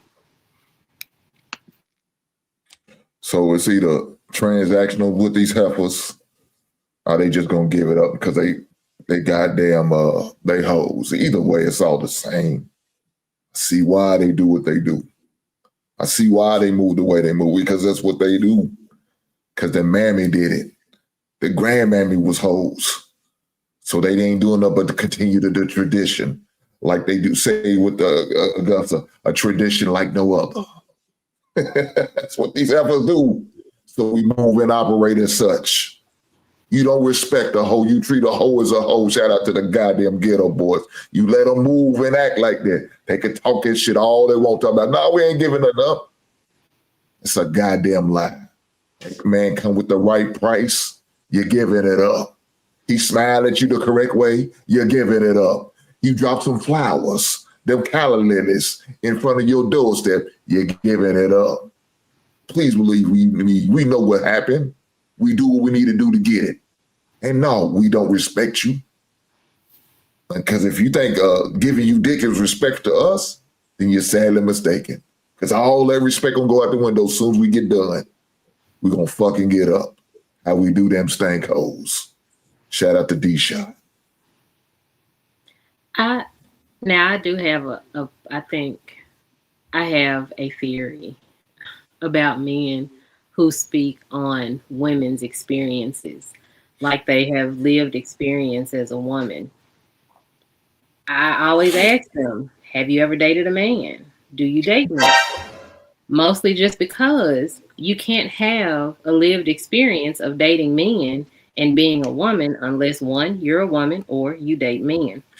And so I think that men should be careful speaking from a woman's perspective about how women feel, about how women live and who women are, because they are not women and they do not date men. Like, if you're not one of those two, I feel like you should probably be asking questions and listening to women. But Period. that's just me.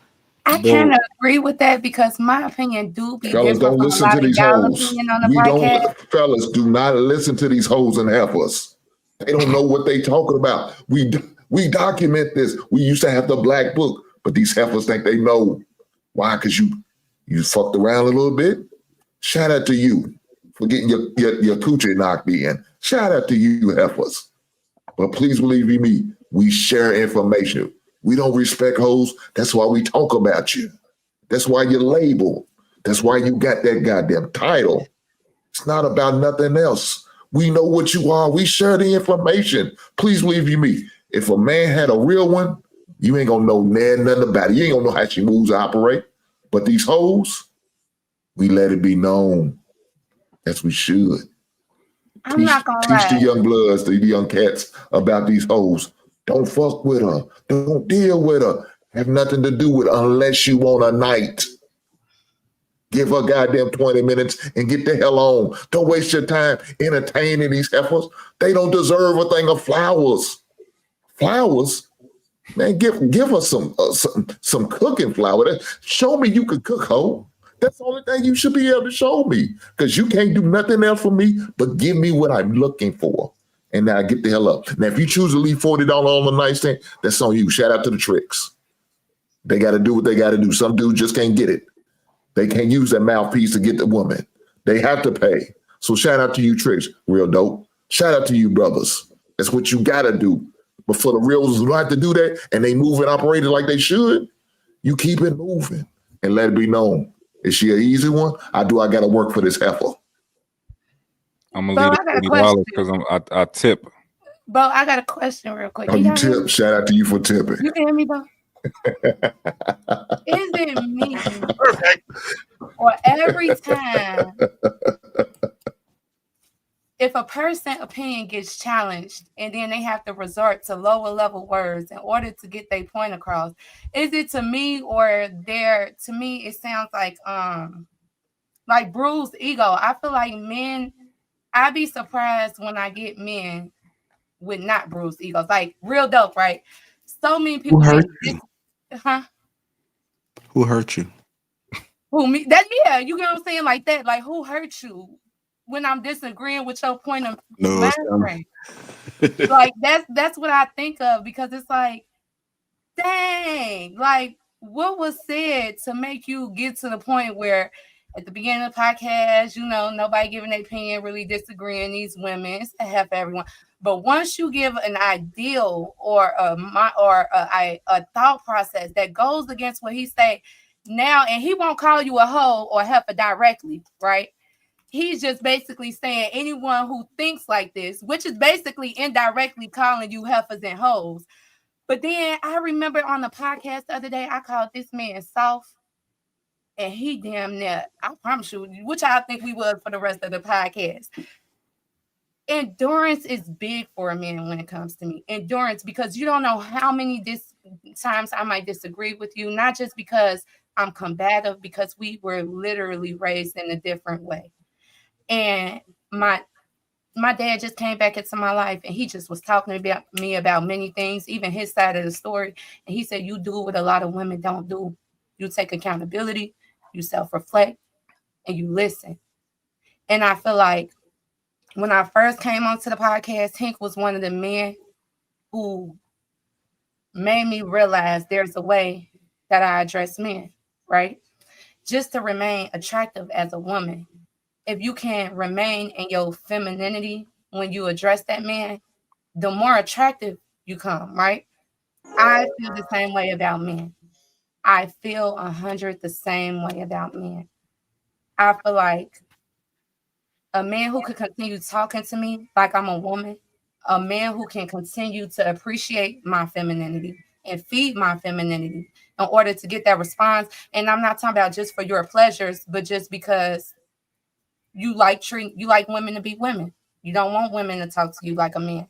You don't want women, you know what I'm saying? You're not going to provoke them into their masculinity. And I feel like sometimes you do that. And then when you get the responses, you be crying like, you be like throwing rocks and had your hands. And it's like you set the tone every single time. And then when you get it, you be like, what did I do? And it's like, do you really think that? Or is you just like fucking with us? Because I be confused sometimes.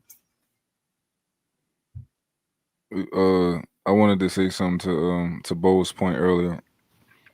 I do, because it's my personal opinion. I don't know what y'all think about this. I think that it's a man's it's a man's job to know a woman better than she knows herself.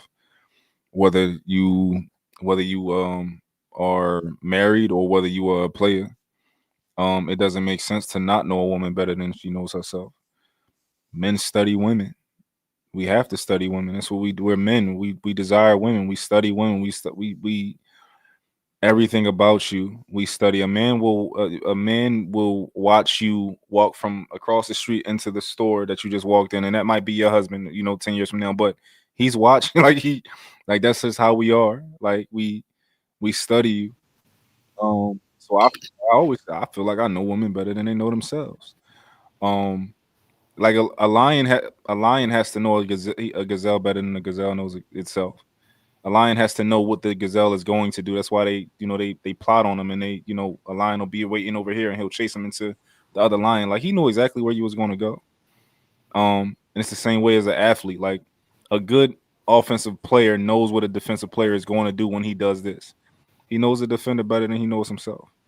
I just think that's how that works, I don't disagree with that. I feel like you should, because if that's what you're interested in, you should, right? But you can never know the experience of a woman. You can never know truly what a woman goes through and how women truly operate because of their level of their experience, their life experience. You do see a lot. You do experience a lot. I think that men's perspective about women is extremely valuable because you all experience us. I can't tell you what that is. I can't tell you how you experience us. I can't tell you how you live life and experience life as a man because I am not a man. So I think that your perspective about women is very valuable, but you cannot tell a woman who she is and how she is because you do not have that experience. This is an inside thing. You can't tell a woman how she experiences men, just like I can't tell you how you experience women. I can listen to how you experience women. You can only listen to how we experience men. I don't invalidate your experiences with women, just like I don't like when men invalidate my experiences with men, unless you have dated a man. If you ain't got a coochie and if you ain't gave it to a man, I think you need to stop and listen. So I agree with you to a certain point. It's just you don't have the experience that I have as a woman because I got a coochie and you got a wee wee. Yeah, I think your experience is valuable, and we take that information, and then we even help you decipher. Somebody can help you decipher. They can help you problem solve, right? If you give them the information, they can help you problem solve. I think that's kind of like part of what we do is like, yo, yeah, your experience is important. You give it to us, we take it, and then we deduce something from it that maybe you didn't deduce. And for example, a lot of women y'all have experiences, but a lot of women don't know how to pick the right guy.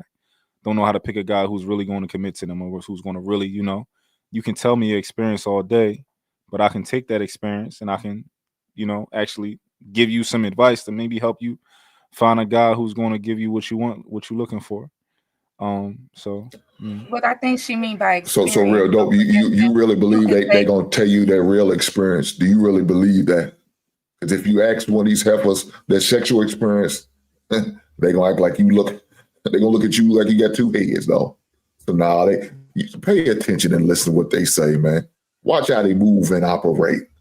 They're not gonna be real. They don't know what they want. You can tell by their baby daddies. You can tell by their boyfriends or their exes on what type of men and what type of woman they are. You can really tell by that. Just pay attention and listen. Look at their Instagram. They gonna tell their whole goddamn life story on social media because they don't know how to keep their goddamn mouth shut. They talk too goddamn much. And guess what? Them same girlfriends, these crazy heifers we talking about, be the same one to be telling their goddamn business behind their back. You know why? Because they realize they got a good man, but they don't show respect to that man. They disrespect for that man. They don't really like that man. They take advantage of that man. They use and abuse that man. And so guess what they gonna do? They gonna put their goddamn bid in. A year later, all of a sudden you see them walking in the park happy because they with their best friend or their former best friend. Now they on the outside looking in, looking in with envious eyes, wishing they had what they call a partner. Lock his ass up. Lock his ass up. So what I think she's talking about is like some cats and a bunch of goddamn animals running around and hoping they keep them warm at night, along with that rose on the nightstand that they keep charged up with a goddamn car battery. So I think what she means is like the live your best life, right? heifers. Live your goddamn best life. So what men tend to do is tend to associate an action with the characteristic, right? So for example, when I was first in this space, a lot of men used to assume that a woman who wants a job just wants to be combative. Like she just wants to be combative. She don't want to listen and she only has a job so she can't be combative and have some type of say so. Here's another thing. If you look outside and you see somebody with a rock, somebody you don't know in a random car and you break the car window, right? And this show block, you never seen this person. You like, he must be breaking into the car. But the police get there and they find out that's his car. He locked his keys in. He drunk. He just really need to get home. And he just, you feel me? Or he might not even be drunk. He just locked his keys in the car. He's frustrated with life today. And he busts his own windows out. Yes, you've seen an action, but you will never understand the thought process of an action. So for instance, you guys, this man, you know that when a guy, like how you said on that date, you'll get offended by a hoe, but not the good girl. You know what I'm saying? When she don't have the sex. Or you might pay for a date for sex, but another guy might pay for a date because he genuinely likes the girl. But just because y'all both pay for dates don't mean y'all both have the same thought process. So sometimes when we come into this space, as the women, me and Bo are, we tend to resort to certain things. Not just Bo. I'm not going to say Bo, just for me. When I first came into this space, when I heard them talk about certain women and just assume the thought process behind us, I was like, that's not my thought process. My thought process is different because of the pain and the trauma I've been through. You know what I'm saying? So that's when she means just because I'm telling you this and I believe in this don't mean I fit with those group of women. We there's a different thought process behind what I'm doing. But then what you're saying, Dope, is I understand y'all thought process, but as men, my insight is telling you, hey, this is where you're going wrong because you don't understand our thought process. And by you doing this, this is what's preventing you from getting what you want, if that makes any sense. So it's like it's a middle ground has to eventually be met. Y'all will have to be able to decipher better. and then so would we, if that makes any sense. I know your thought process. I know everything. Oh my God, boy. Whole vibe. Call that man a boy. Call that man a boy. God damn. Real dope. You are very sensitive. Your ego should not be that sensitive. You need some humility in your life. Your ego That's disrespectful. That is disrespectful. Real dope. If you were offended by what I said, I apologize. But if you're not, please tell your male friend to stop speaking for you, because as a man, you couldn't even speak for both about 20 minutes ago. If you're not offended, he shouldn't have. Speaking for you. Real dope. Crazy. See, but I'm from let me explain something real quick. I'm from the South. You couldn't even address a man on a woman's So to call a man a boy is nasty work. But that's me from the South. No. He may not, because he's not from the South. He's from the East. He's from the East. He may not be. There's a man from the South. You don't call a man from the South a boy. So I'm saying he can't speak for you. Doc, can you hear me? That's crazy. Doc, can you hear me? Yes, I can hear you. Don't let him get in your head.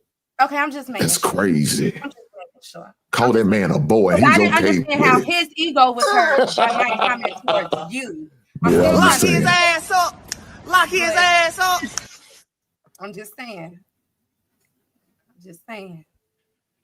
That ego, you need some humility in your life, man. No, I'm good, man. I mean, if y'all trying to teach me about humility, you can keep that bullshit. You can keep it. The fact that y'all call a man a boy, I don't understand that. How you gonna disrespect this 30-something-year-old man and you say boy?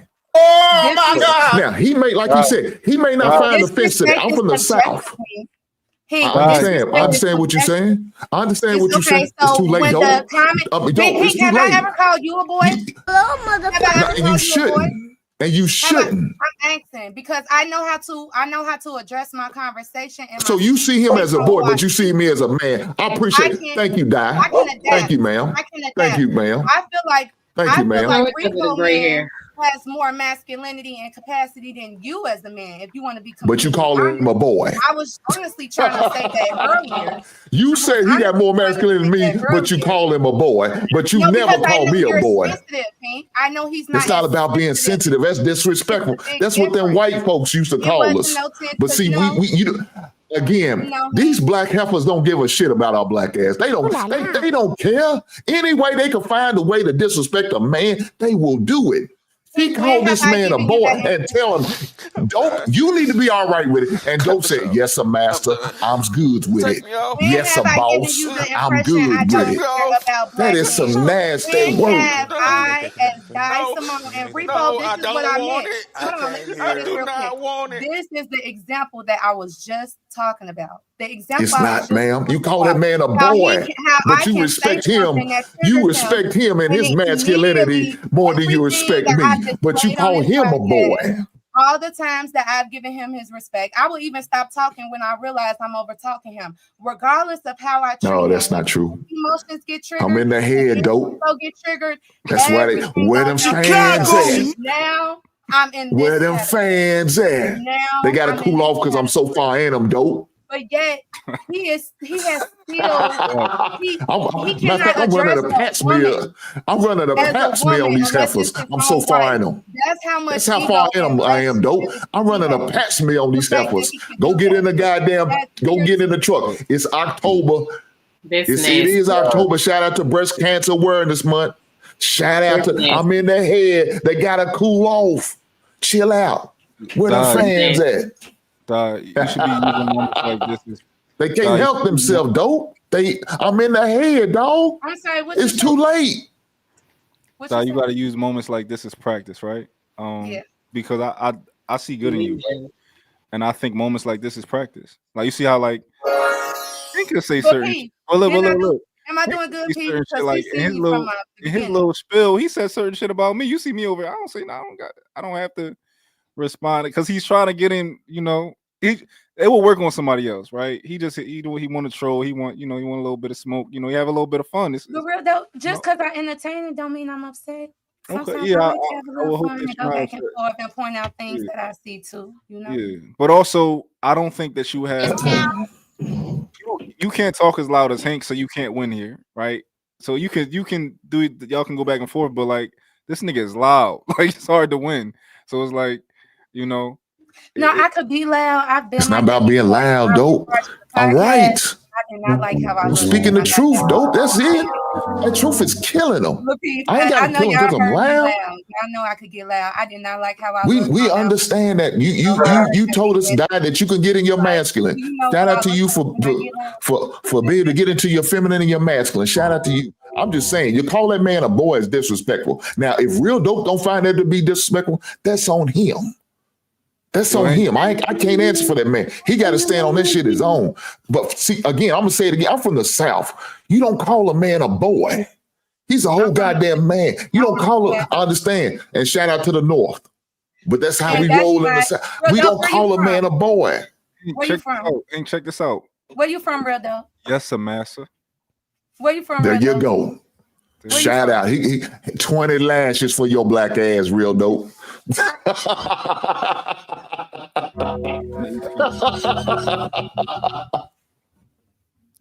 Dang, he laughing about. That's crazy. What's crazy? You call that man a boy. That's crazy. That's crazy. All the women up here, hoes and heifers, who had a different opinion. No, I didn't. Yes, you did. It only applies to those who apply to.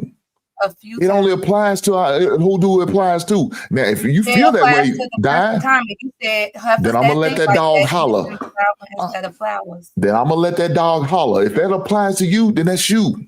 But if it don't, let it fly. It did apply to me when you said it applied to you. Because yes, okay, I made a comment. Shout out to you for admitting you a heifer and a hoe. Shout out to you.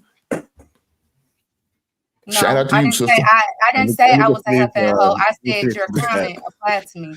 What's perfect? 824, also a member for 32 months. A man benefits by the mere fact that your commitment to your wife displays your covenant with God. Marriage is a covenant, not a relationship. Get real. Privacy to save, also member $10. I do notice when people call their significant other, their partner, it's from people in the same sex relationships or from people who believe they are equal in relationships, which is diabolical. Privacy to save, again, also member $2. I'm glad this type of love didn't find me laughing my ass off.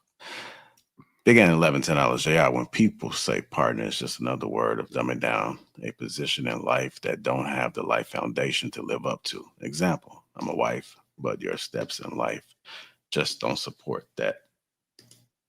Wolf 313, also remember $5. Amazing, you guys. Go easy on non-virgins. Second, you allow females to say it's her child when even her DNA don't match. Y'all talk God, yet scared to be real. Prophecy to Savior, also remember $10. He said to Real Dope, you give these heifers some cooking flour. He never mentioned Bo. Real Dope mentioned Bo, but she took slight to that and threw a jab at Hink. Wolf, also remember $2. Shout out to all the members, man. Women messed up the world. Never get advice from them. Ronald, also remember $5 super sticker. And the big ant, $11, $10. If I had to choose between Di or Bo or a three-legged pit bull, I'm going to choose the pit bull. I want to thank everybody. Andrew, this comes from a guy with no profile picture. Damn, that's fucked up. Like, what y'all do to him while I was gone? That's tough. And y'all stop being so mean to the panel, man. Like, y'all got to be nice to the people on the panel. Listen, whatever their problem is not my problem. I don't have nothing to do with it. Oh, shit. Three-legged pit bull. That's tough. I'm going to put that in my book, my repertoire. I want to thank everybody that has tuned in tonight. Thank you, Hope. I know it's your first time. Hope to see you again. Thank you for having me. I appreciate it. And it was nice to meet everybody. Yeah, hopefully the experience was enjoyed. It was. Yeah, I like yeah. Ms. Dasimone, thanks again for your resurrection. You know, you came back and you've I had to get one of them MTR bells. Shame bells. But anyhow, good to see you guys. Thank you, Bo. What's that, a muffin? oatmeal chocolate bars. They're really good. Okay. All right. Well, catch us tomorrow, the Thursday show. We live. Appreciate y'all. And we out.